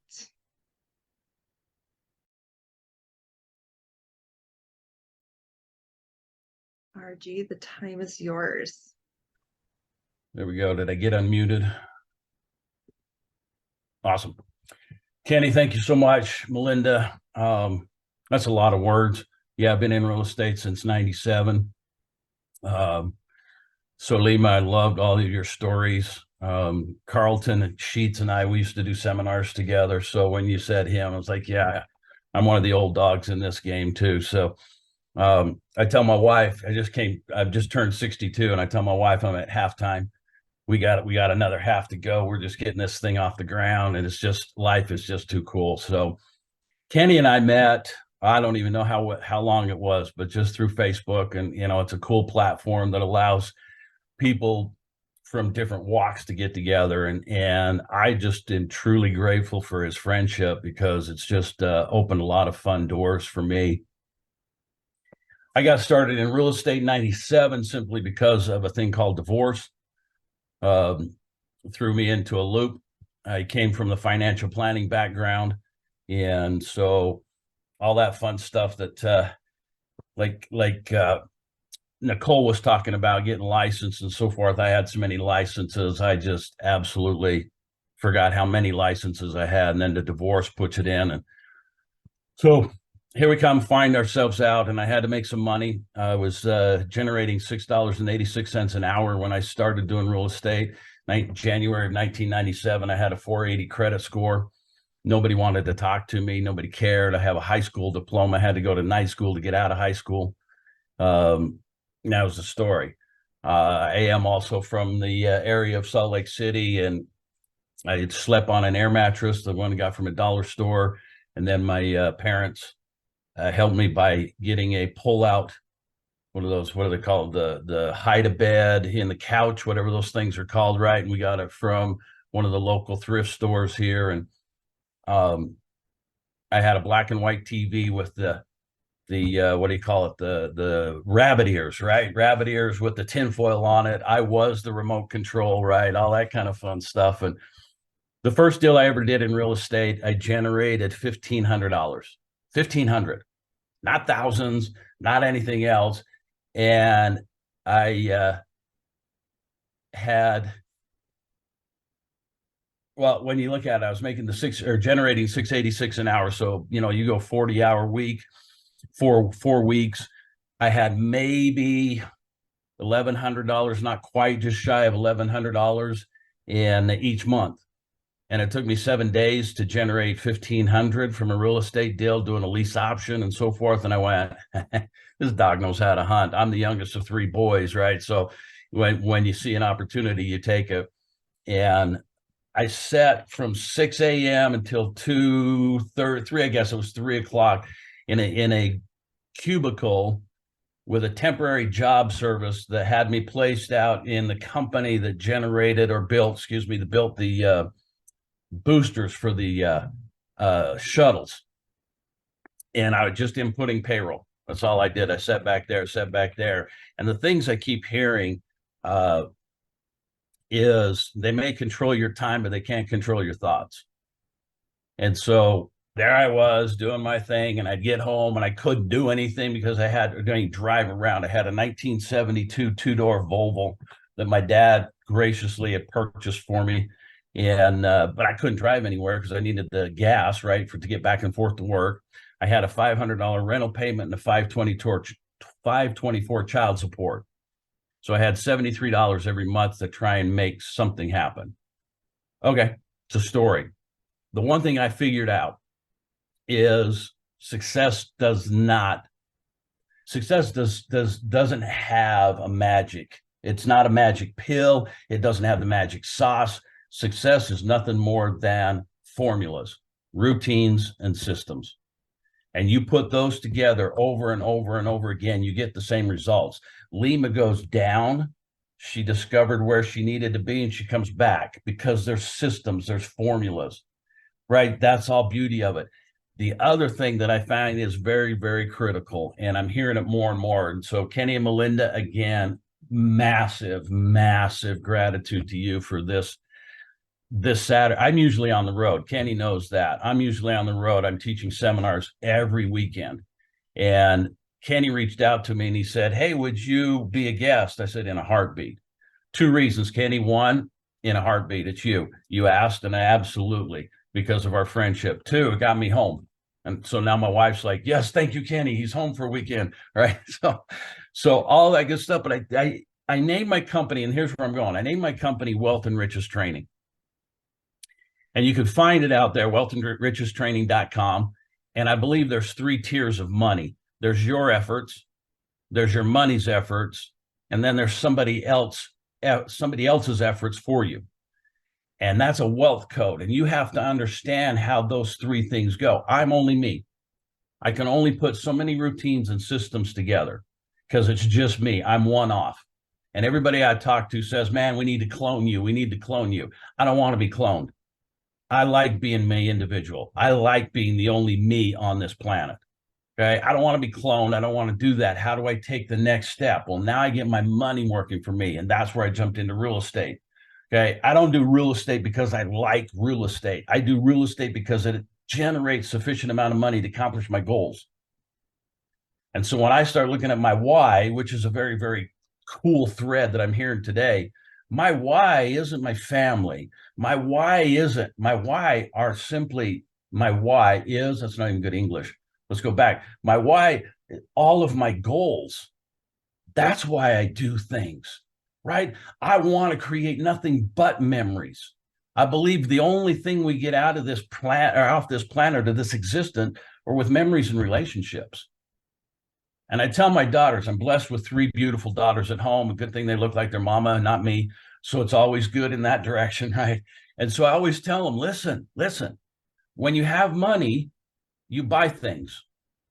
When you don't have money, you sell things. And in between times, you store things. So invest in storage units. And they laugh and it's like, yeah, but the whole thing is, it's just things. They're just things. When you can have a true relationship with the God of your understanding, the person next to you, yourself. And this is one of the things I said, I have a Monday night Zoom. Kenny jumps on. It's just kind of a Monday motivational type thing. We get on for 30 minutes and I'm just dead set on 30 minutes. And when 30 minutes is over, we shut down and I sign off and say, I'll talk to you guys next week. And if we have to do part 2, 4, 5, and 6, whatever that is of whoever's speaking, God bless you, come back. But I just believe 30 minutes, let's lock and load and go. But I get on there and one thing I said this last Monday night was, until you are 100% excited about you and being with you, you will never do anything in this world. Because it all comes down to being one with you. Now, we can get into routines. Routines are when you get up in the morning and you do all of your total things and you get the coffee going and you go through all of that kind of stuff. That's a routine. And most of us go through routines numbly, right? We have nothing. There are so many times that we'll leave one location and get to the next location and forget or not even know how we drove. We don't remember it because we're running numb. That's a routine. That's a routine we go through over and over again. Right. And on the outside of my computer, I have this little sticker. My wife's into the Cricut stuff, right? So I got all these little cutout stickers and everything. And it says on there, disrupt your normal. Disrupt your normal. Because out of a normal routine, we tend to run with absolute numbness in life. And I always say, man, if you can interrupt that thing, the big guy, Tony Robbins, says, man, you got to scratch and interrupt all your patterns. You got to interrupt your patterns, because if you're not running if you're not interrupting those patterns, you're going to run the same thing over and over again. Right. And we all understand that the same thing done over and over again, results are the same thing over and over again. And if you're going to change something, you've got to change the factors in the equation.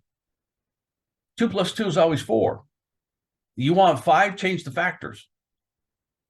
Quit going 2 + 2 to get 5.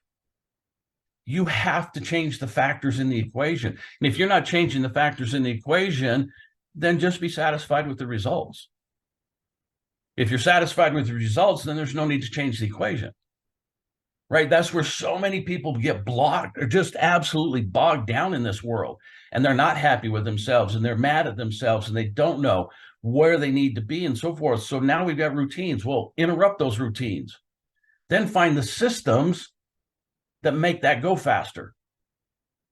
Right? I always tell people, and Lima, you and I need to get together, because I'd absolutely love to pick your brain and figure out some of the things you're doing and share what we're doing. But I always tell people in seminars, listen, if you're not in the investment business, you're in the making offer business. And the faster you make offers, the faster you get deals. And the faster you get deals, the faster you make money. And the faster you generate money, the faster you accomplish your goals. So if you want to accomplish your goals, go make offers. Right? It's a simple system. It's a simple system. So you want to change some things, have a better relationship, right? I'm listening to Al, and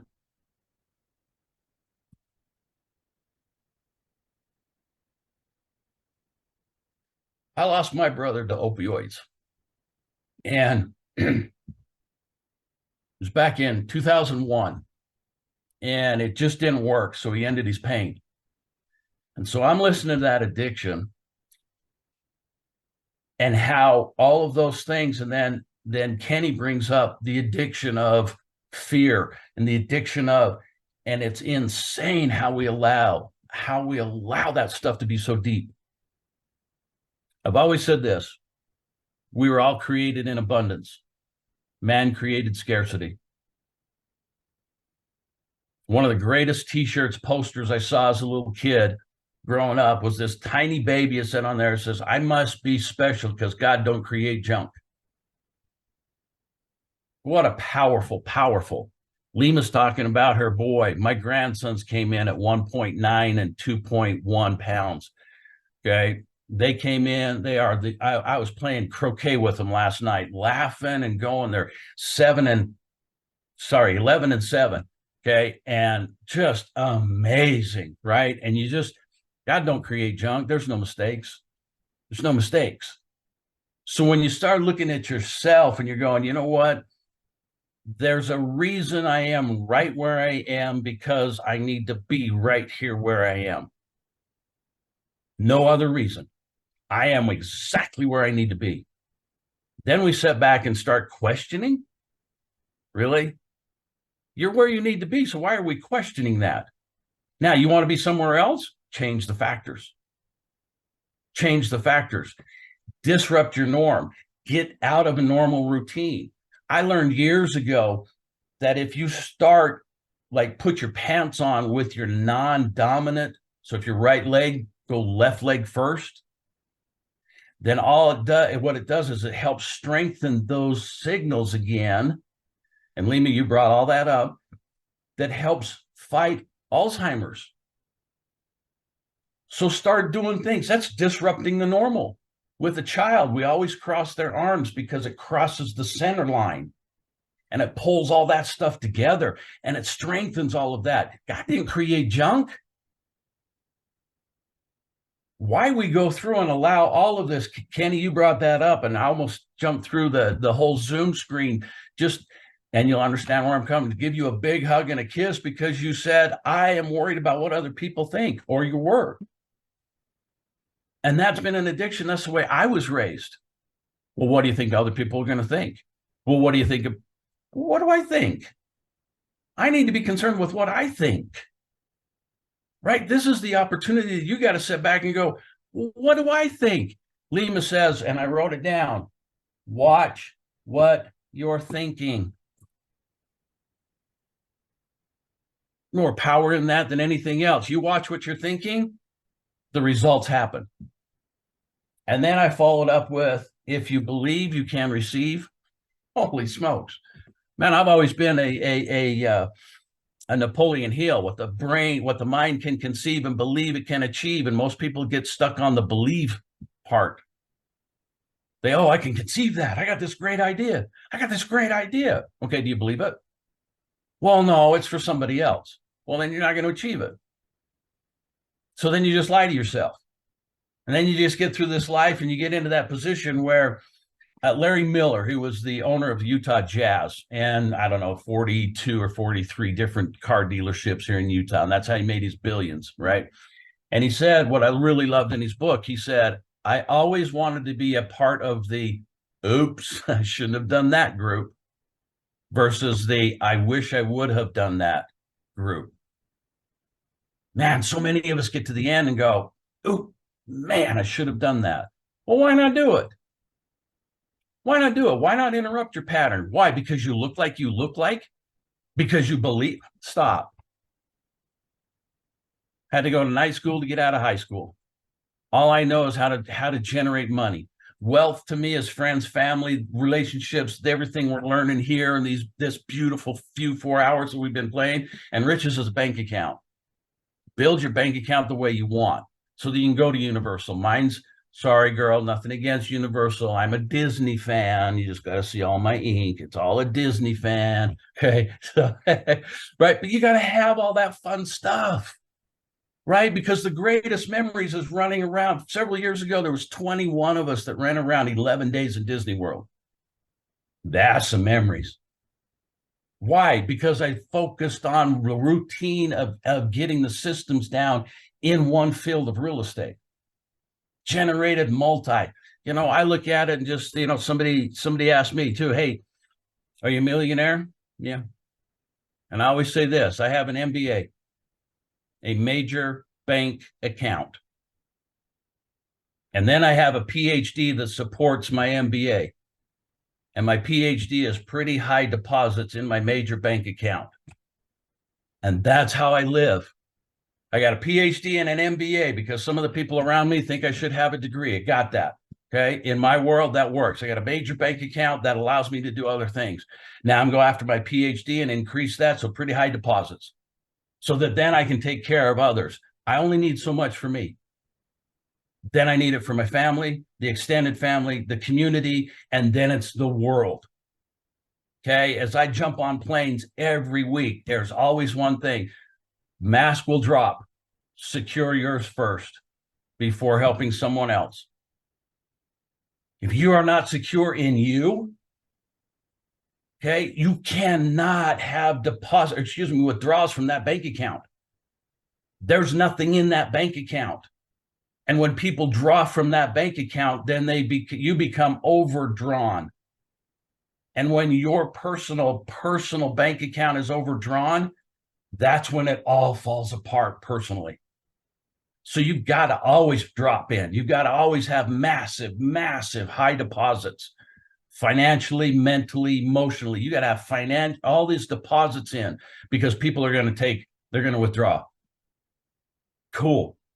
We're all on here for a reason. All of us could be doing something else, but we chose our 4 or 5 hours this Saturday to be here.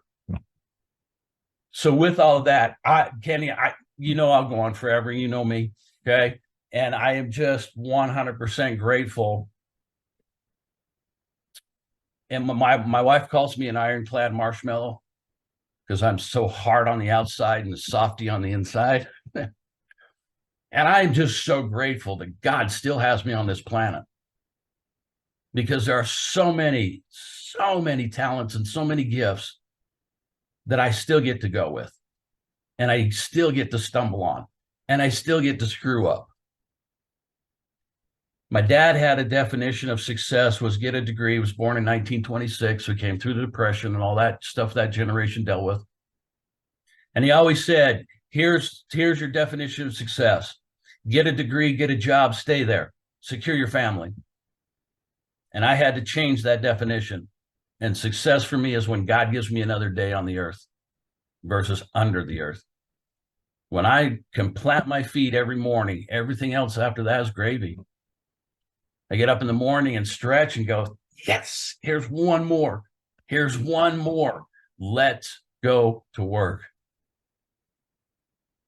So again, guys, I'm just grateful. And my buddy Rod, who's on here, has already posted everything of my stuff on there. So grateful, Rod, for the links there, my friend. It's wealthandrichestraining.com. Kenny, Melinda, I'm going to get to know you. There's no other way because you're connected to Kenny. That's just a must. Okay. And everybody on here, man, I'd love just to share anything and everything I have. And Kenny, just grateful, my friend. Thank you. Thank you. That was Awesome. Thank you so much, RG. That's phenomenal on everything you say. All the Wealth and Riches training is phenomenal information that you share. So thank you. And thank you for being here. And I love some of the things you said, stumble through. That was one of the addictions I had is like, oh, if I just read that one more book, I'm good. Oh, if I just go to that one more seminar, I'm good, or I'll learn that magic thing or whatever. But I finally realized just try something, if something sticks, I learned something out of this book. Apply it, try it. You'll learn from it, grow from it. You'll fail, you'll scrape up your knees. Go ahead and do it, otherwise you'll be in that as you put it, I wish I would have club. So keep learning, keep growing, keep connecting. It was through those fumblings and stumblings and tearing up my knees and getting boo-boos on my forehead and stuff that I've met, all the people on here and stuff, and through other connections that I've met the new people that I haven't met yet and stuff. So I love what you said there. So anyone have any questions for RG before we move on? Excuse me. Awesome. And again, if you do, post them in the chat and we'll connect later. So again, thank you, RG. Our next and final speaker is Madeline. She's a 3-time author, her latest project being Master the Power of Confidence. how to position yourself to be yourself. Oh, I love that.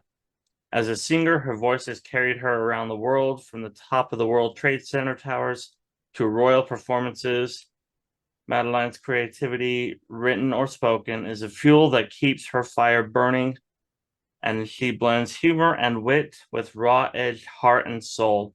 Whether delivering from the stage or as part of an intimate coaching conversation, her reputation as a confidence and mastermind mindset coach, is loaded with practical insights and actionable steps. In her own words, I know I always have so much to learn, and I believe in getting out there and doing whatever it may be. You wish you could do more, feel more, achieve more in this life? She's here to help you bust through your blocks with a new no BS approach. She can be heard weekly as the host of the Monday morning kickoff. So Monday morning, go listen to Madeline. Then Monday evening, go listen to RG. Lots of great resources there. Where members of her community gather to discuss entrepreneurship and brainstorming tips and tactics to benefit their lives, personally and professionally.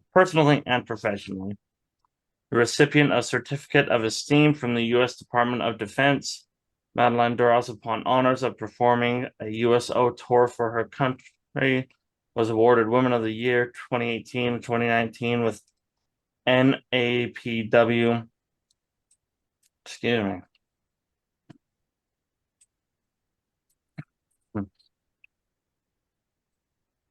And while her list of certifications is solid, she believes that the best certification and highest degree is experience.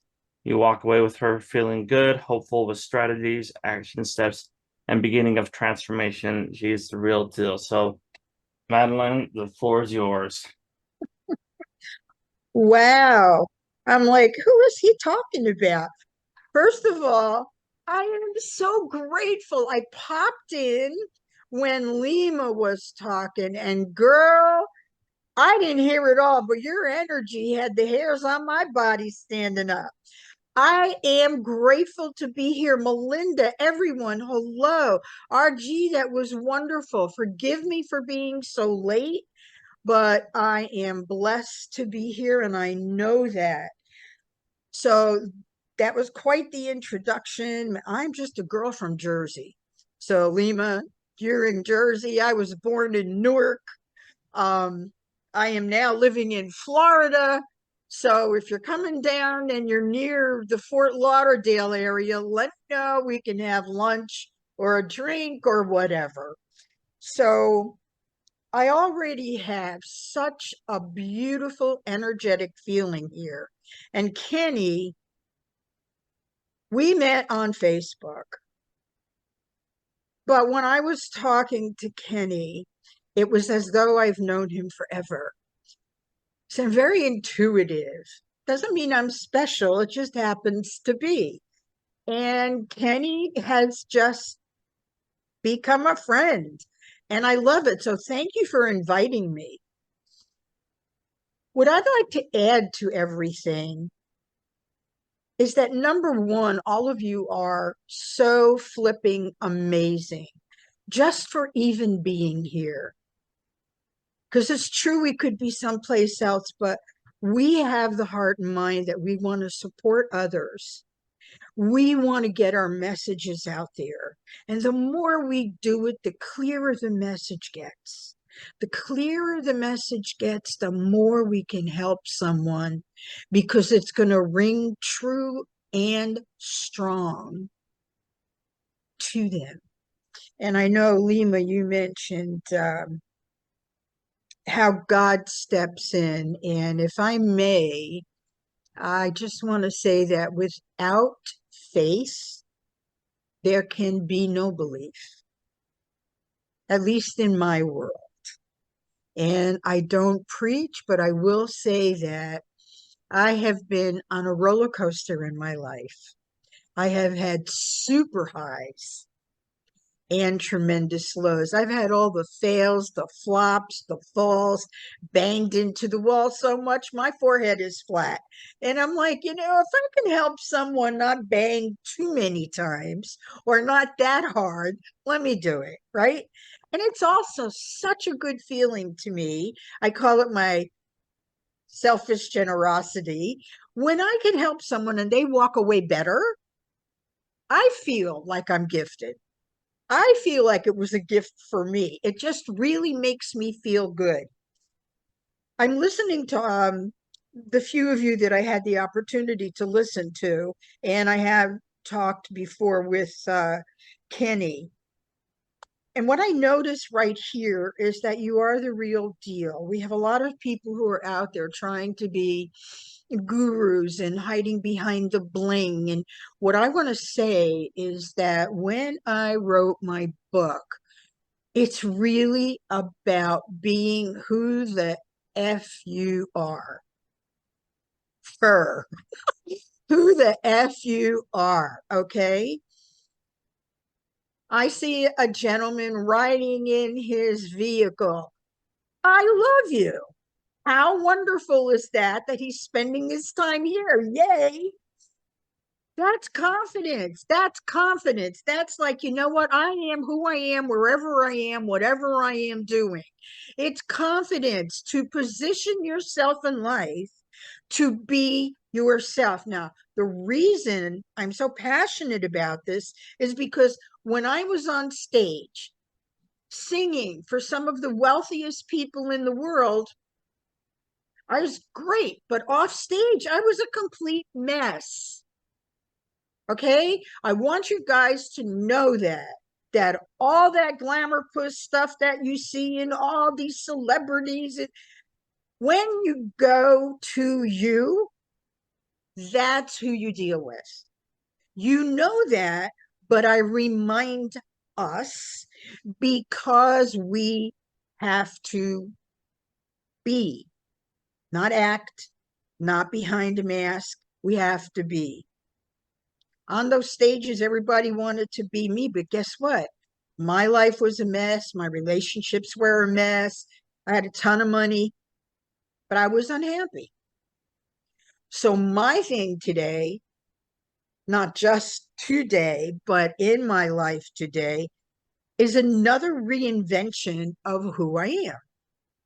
Another unfolding of the strengths within me, another surrender to God so that I get out of my own way. And when I'm talking to my clients and my friends or anyone, I really like to put out there that when we're afraid, it's only because there's uncertainty.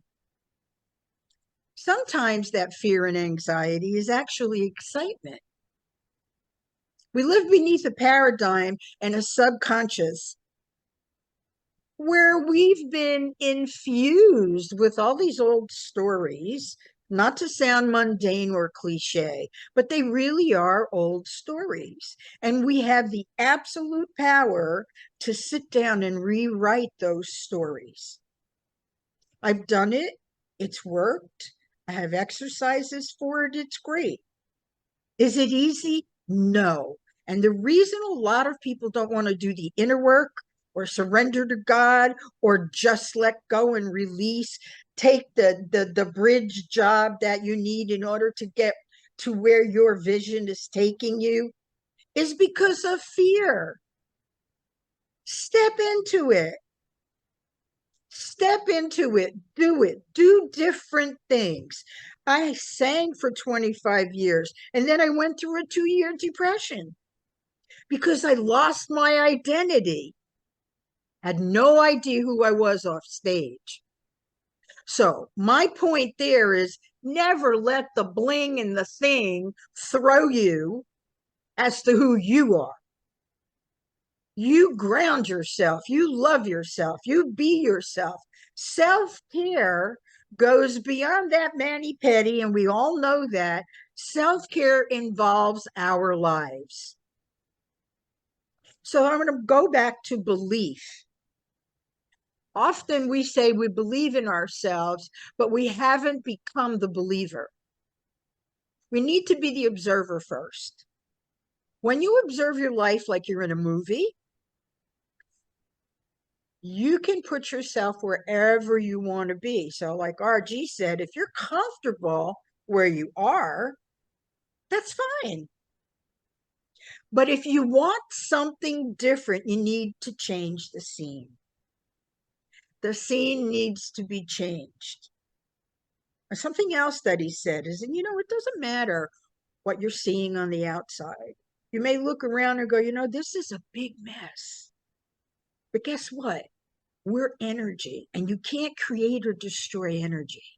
And everything that we do, our thoughts, come to fruition. And if that's the case, and it is, why not think of good things? Why not walk around and tell yourself that you're good, you're great? Now, I'm not talking arrogance. I'm talking godly truth, surrender, release, be confident. Be mentally strong. I'm brought up by a World War II survivor whose best friend got blown up next to him. Do you think I learned a few things? Yes. He wouldn't talk about the war, but he certainly taught me some things that have gotten me through life. As a single woman, traveling all over the world, there were some things that I would not have been able to do had I not believed in myself. When I look back, I go, wow, I can't believe I even did that. And that's what I want for you. I want you to look back, and I would ask you all to, at some point, maybe over the weekend or next week, get a piece of paper, write down everything that you've done that was great. I always tell my pancake story. I made pancakes for my dad, but they were like soupy. But then my dad showed me how to make a pancake. I considered that an achievement. So if a pancake can be an achievement, imagine what you've done in your life that you've overlooked. And imagine what other people are doing that you're overlooking.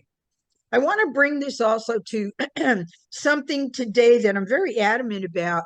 Our confidence keeps us respectful, because when we're confident, we don't have any reason to put other people down.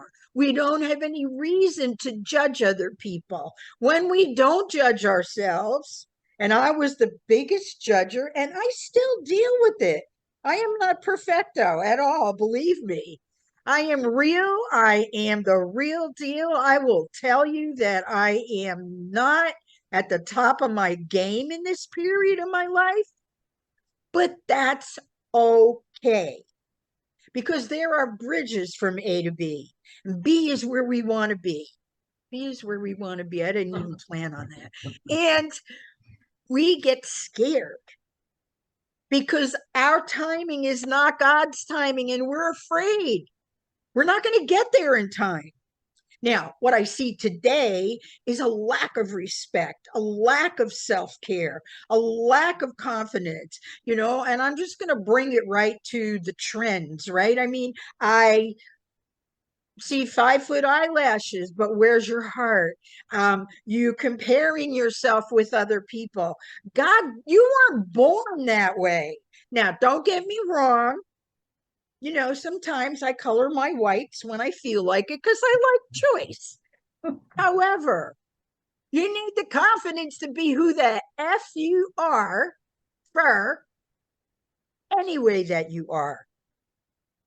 If I didn't feel that Kenny was solid, real, amazing, and if I didn't have that intuition and that feeling, why would I have said, yes, Kenny, I'll come? And I apologize that I came so late. It couldn't be helped. And then I come in and I'm listening to Lima, and I'm like, I'm in the right place. RG said something that rang so true. I don't care how bad a situation is, how low you feel, what the valley is, you're meant to be there for a reason. Belief also has to do with taking responsibility for how we got to where we are. No judgment, lesson learning. No judgment, pattern breaking. No judgment, replace behavior with different behavior. There is no right or wrong. There is immoral, there is unfair, but there is no right or wrong. We are human beings, and the idea of a human being is lost today. And that human being, each and every one of us here, is running a business. And that means we are dealing with other human beings. So when I wrote my book, The Power of Confidence, Position Yourself to Be Yourself, I also wrote in mental strengths. How often do we just give up? Oh, didn't happen in 2 weeks, never going to work. How often do we quit? It's not that people fail. They quit before they get to where they want to be. The last 3 years of my life have been not that great, okay? But it's okay. It's made me who I am today. And I am humbly proud of who I am. And I give 150% of who I am. Whether I was singing on top of the World Trade Tower or talking to you right here, it is my heart. It is the message coming through from the God drops that I get. It is the love that I have in my heart for everyone on this call. And I mean that sincerely. Everyone has the chance to become more. Everyone has the chance to be confident. And confidence is a skill. It can be learned. And we don't have blanket confidence. And that's why we become afraid. Because if we don't feel that, oh yeah, I know how to do that, the immediacy of a challenge becomes fear. Fear won't kill you. In an extreme, I'm going to give a disclaimer, in an extreme it might. However, we have the opportunity with neuroplasticity to understand how to change our thinking. Our thoughts become things. We think of things. What you focus on becomes what you get. Now, if I can, I'll share a quick story. I'm in a very much smaller apartment than I wanted to be in, but it has the factors that I manifested. I wanted white walls. I wanted a full wall that was glass, and there's a balcony beyond that, but I wasn't specific enough. So it's a studio and not the 3-bedroom house. Here's the deal. Great gratitude. Be grateful for what you have. Be grateful. If you have nothing to be grateful for, be grateful for your toothbrush. I don't care. Be grateful for something. Because if people don't feel the gratitude in you, you're not doing business. If people feel your fear, you're not doing business. If people know in their hearts that you're adding to their own discomfort and their own uncertainty by not being confident, open, real, grounded, why would they buy from you? Why would they want to even have dinner with you? Think about that. And how many of us are wondering, what's the next step? Be confident that the next step you take, as long as it's different than the last step that you felt wasn't the right one, even though there's no right or wrong, you could have maybe done something different. Take that different step. God's got your back. You've got your back. We don't realize we have a higher self. We have such a high achiever on us. And when we allow ourselves to be ourselves, we can position ourselves to be ourselves through confidence. Confidence is a skill. Business is a skill. Finances are a skill. Each and every one of you are a gift from God. Each and every one of you have done many things in your life that weren't pleasant, and you didn't quit. You didn't quit. You're here. If you're in this room, this is where you were meant to be. If you're in this room, you have something to offer. Whether people hear it or not is not your job. You're in this room to learn. What you hear is what you're ready for, and it's okay. If you're here, that means your energy and your frequency is vibrating somewhere where everybody else's is. Otherwise, why would you show up? There's so many things I've done in my life. I've been in the legal field. I have been in the art licensing field. And you know what? I've had some great challenges, but it's made me who I am today. I'm going to be writing more books. I want to interview people. I had an interview show. You know what? None of that makes me special. What it makes me is curious and actionable. So take any comparison you may have in your life out. Take it out. Do not. And when you're working, I just want to say this. It was just a God drop. One of my favorite quotes. I love Richard Branson because he's so down to earth from what we see. I'm not at the big table. But when we're tired, people, please rest. Rest. And RG, if I'm invited, I'd love to come to your Monday nights, by the way. Thank you Well, very much. Liam, I'd love to. Melinda, I want to get to know you. Everyone on this call. I have goosebumps right now, and the hairs on my body are standing up. I'm very intuitive. I am not a special person. I am a human being, and human beings were made spectacularly. And we waste time pushing away human beings when we should be bringing them towards us. Makes no difference what you have in the bank. It's what RJ's. You have the bank in your heart. You have the bank in your truth, people.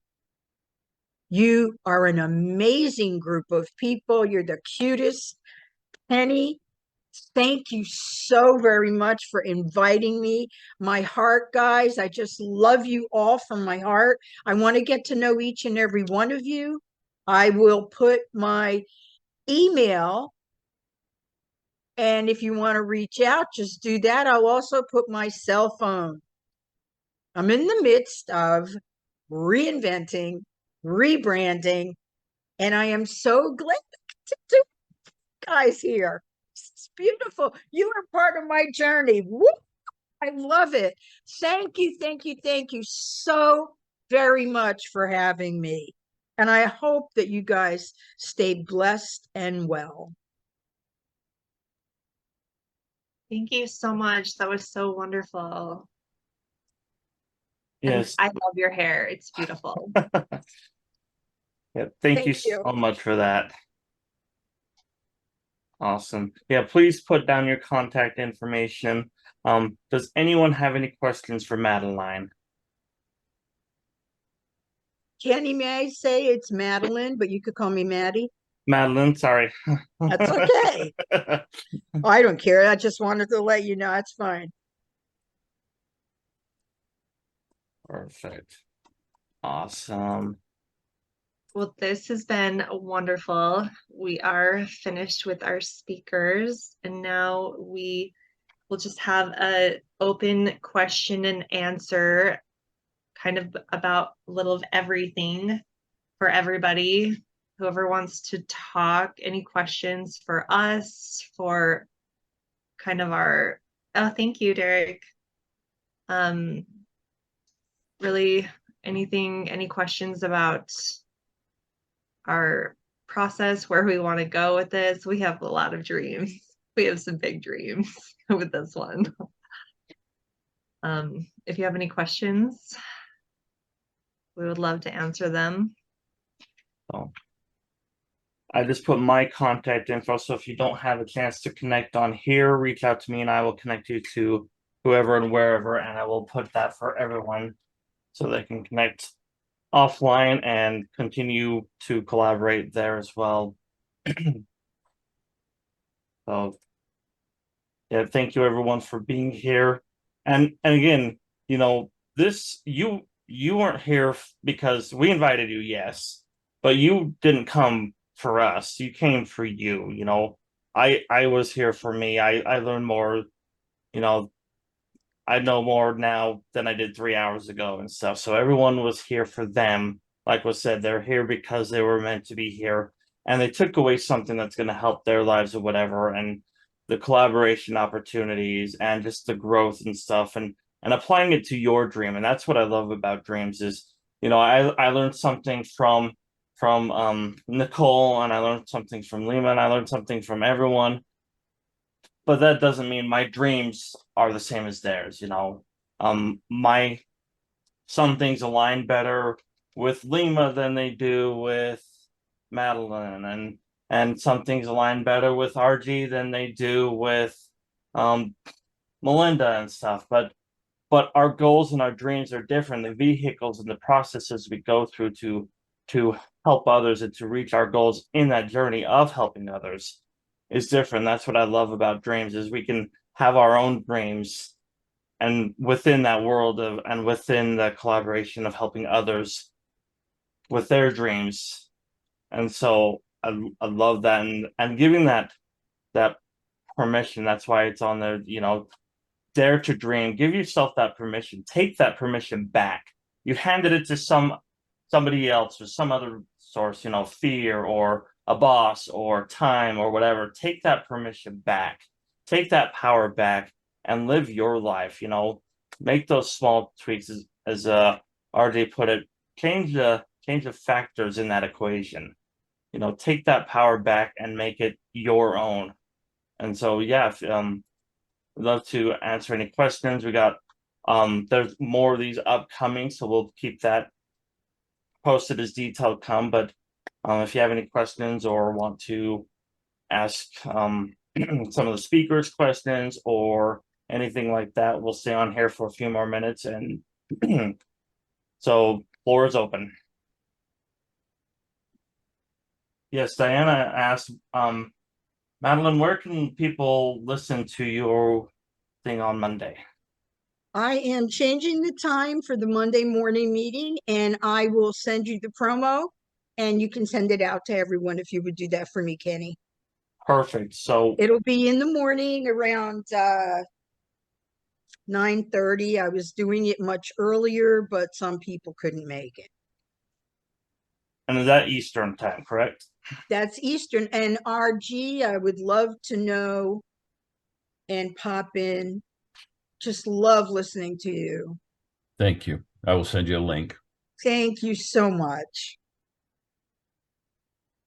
Awesome. So yeah, I will get that out to everyone as soon as I get that. And again, I will Melinda and I will connect everyone to whoever wants to be connected. And yes, RJ is up there more in the chat, but that's Mondays at 7 p.m. Mountain Time. So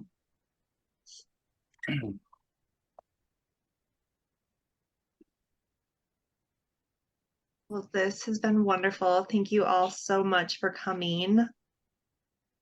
And like you said, we're going to have more coming up in the next couple months. We're going to just continue to do these. So look forward to these. I would like to say I would like to connect with everyone in here. So if you can reach out to me on Facebook, that would be wonderful. Yes, we would love that. I want to get onto your calls to RG, Madeline, yours, everyone in the room. Please send me something, Madeline. Everyone in here, I want to connect with you. So please reach out to me on Facebook. I just want to end by saying, so to me, the most important out of everything is gratitude and remembering that nothing would happen if, so my higher power is my Heavenly Father. And I believe that He has told us to ask and ye shall receive. And that's where my dreaming has brought me. That's why I am so obsessed with dreaming. And I believe that that's why He wants us to be a part of Him. He's asking us, He's begging us all over in the scriptures. He's begging us to dream, and He wants to be a part of that process. He wants us to come to Him with our dreams, and He wants to come with us. He wants to make those dreams happen. He tells us in the scriptures that He has way more for us than we can even imagine. So, and you know that if it's already happened on this earth, it can happen to you. So when you think that, then think, oh my goodness, we can think even bigger. If it's happened here, then just imagine what else God has in store. So knowing that, just turning that over and saying, this is what I want. This is the life that I want. This is what I want to do for other people. But that why, that's where the why comes in. You know, you have this dream, you turn it over to God and say, but this is why I want it. You have to have that why when you're bringing it over to God and say, this is why I want, you know, the money. This is why I want the job. This is why. And you know, you're asking Him, He wants to be a part of your dream. That's what it's all about. And it's beautiful, and He wants to bless you, but it's not being in real estate. This is, I love it's, but not everybody wants a house. Trust me. It's strange when you say that, but I have people that say, I want to rent forever. I love renting. I don't want to deal with the, you know, anything. So if He were to just come in and give them a free house, that would cause a lot of people chaos. And so He's not going to give people things that it's not working for them. That's why He wants us to come to Him with the life that that we want. And so it's a lot more fun if we come to Him and say, this is what I want. Help me, be a part of it with me. And then He can make things happen. But it's not as fun if He's just kind of slowly bringing it apart. He wants everybody to bring things to Him. And He even says it. It's, you know, it's a commandment all over. He wouldn't say it if it's not in the scriptures over and over all the time. So, and ultimately, it's all about gratitude. Everything is about gratitude. I'm just so grateful for my Heavenly Father. I wouldn't be where I am today without letting my Heavenly Father know how grateful I am for everything that I have been given. And to meet Kenny and to meet Derek. Derek has like changed my life, just being his friend, and just all of my mom's on here. So actually I want to shout out to my mom, her support. I'm just so grateful to be able to dream, and because I've had my own like journey here, and so I have this passion to just help people find their way and to get out of the darkness and to be able to see that there is light. And that they don't have to just live in the nothing anymore, that there is hope. And but it's not being by yourself. You have to ask for help, and you have to believe. Just like there's so many people that said that, but if you don't believe, then if you don't have faith that all of these things happen, then it won't matter. So anyway, it's all about gratitude. I just had to say all those things, but I love you all, and I'm so grateful that you all came on. Even if there was just Kenny and I, like, and our speakers, it still would have been amazing. But I love you all so much, and thank you all so much for coming. So anyway, I don't know if Kenny wants to say, but you can all say something, or Can I say something? yeah. Please. First of all, again, I know I've stated it in the chat, but to you, Melinda and Kenny, thank you so much for being obedient and putting this, hosting this summit. And just to piggyback on what you're stating about gratitude, you know, I can remember I was at a job and it was not serving me. I felt like all of these people were attacking me. A certain group of people were attacking me, men. And I remember I was so angry, and I was just so angry about this job. And the Lord had to remind me, Nicole, do you remember you asking me for this job? And when I handed it to you, you called it a blessing. And now you're calling it a curse. And I had to repent to the Lord and say, Lord, I'm grateful for this job. It doesn't matter what it looks like or what it feels like. I'm getting a paycheck. This job is giving me so much. So you're certainly correct. I had to start being grateful as opposed to looking at everything that was opposing to me, right? And once I did that, everything around me changed. And then God opened a door for me to go to another job. But it's crazy how sometimes God can give us something, even whether it's a car, a house, a job, a child, a spouse. And we're like, oh, God, thank you for this blessing.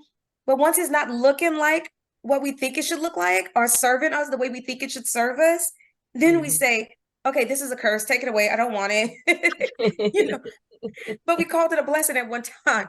And also, Melinda, you stated about faith. You know, God laid it on my heart the other day to just come together with a group of people and to tell them that God is waiting for them to activate their faith.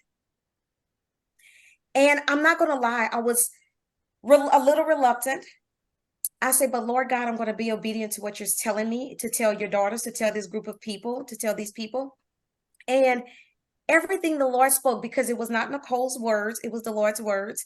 Everything the Lord spoke to these women is exactly what they needed to hear. And then at the end, when I spoke to them after I prayed and everything, the Lord had me to tell them a task to do. And I'm not going to lie. It's like fear was trying to, Kenny talked about that fear. Fear was trying to paralyze me. And I said, no, that's old Nicole. You don't own me anymore. No. So fear, you're going to fuel my faith right now in the name of Jesus. So now, Melinda, after hearing you speak today, I know that exercise that the Lord had me to do with those women, I know that is coming to pass. I know. So thank you so much for your ending words. And every speaker, I was blessed. I'm sorry I was not on camera the whole time as I was dealing with something else. But everybody, I was just truly blessed. Thank y'all so much. So much. So grateful for all of you. Does anyone else have anything that they want to ask or say before we end?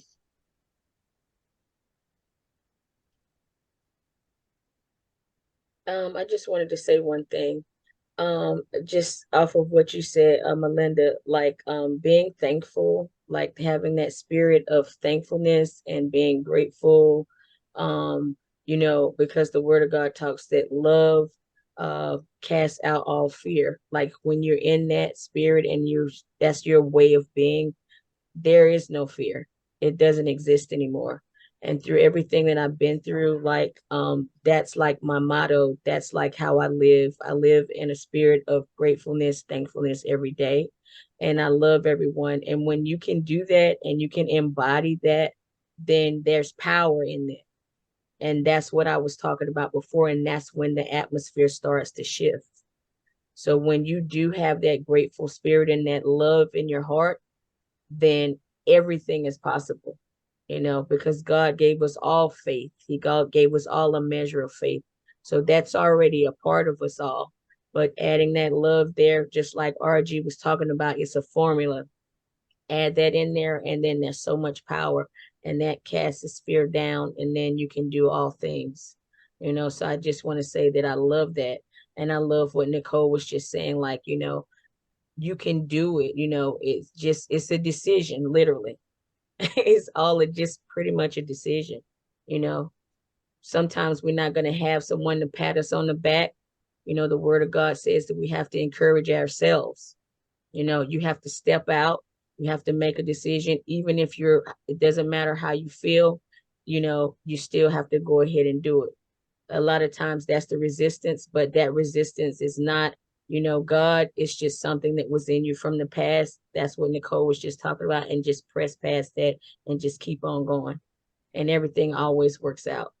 And so I thank you, Kenny, Melinda, everything that y'all did here today is just amazing. I love it. To God be the glory. Absolutely. Thank you. Yes. Yeah, it was all him 100%. We were just the mouthpieces. Just him. Yes, I'm looking forward to the next one too. I just got a God drop. I heard recently, because Nicole, it dropped into my head when I was listening to you. Do you know that in the Bible, it says, do not be afraid 365 times. Mhm. So that's one for every day. So when we feel afraid, Absolutely.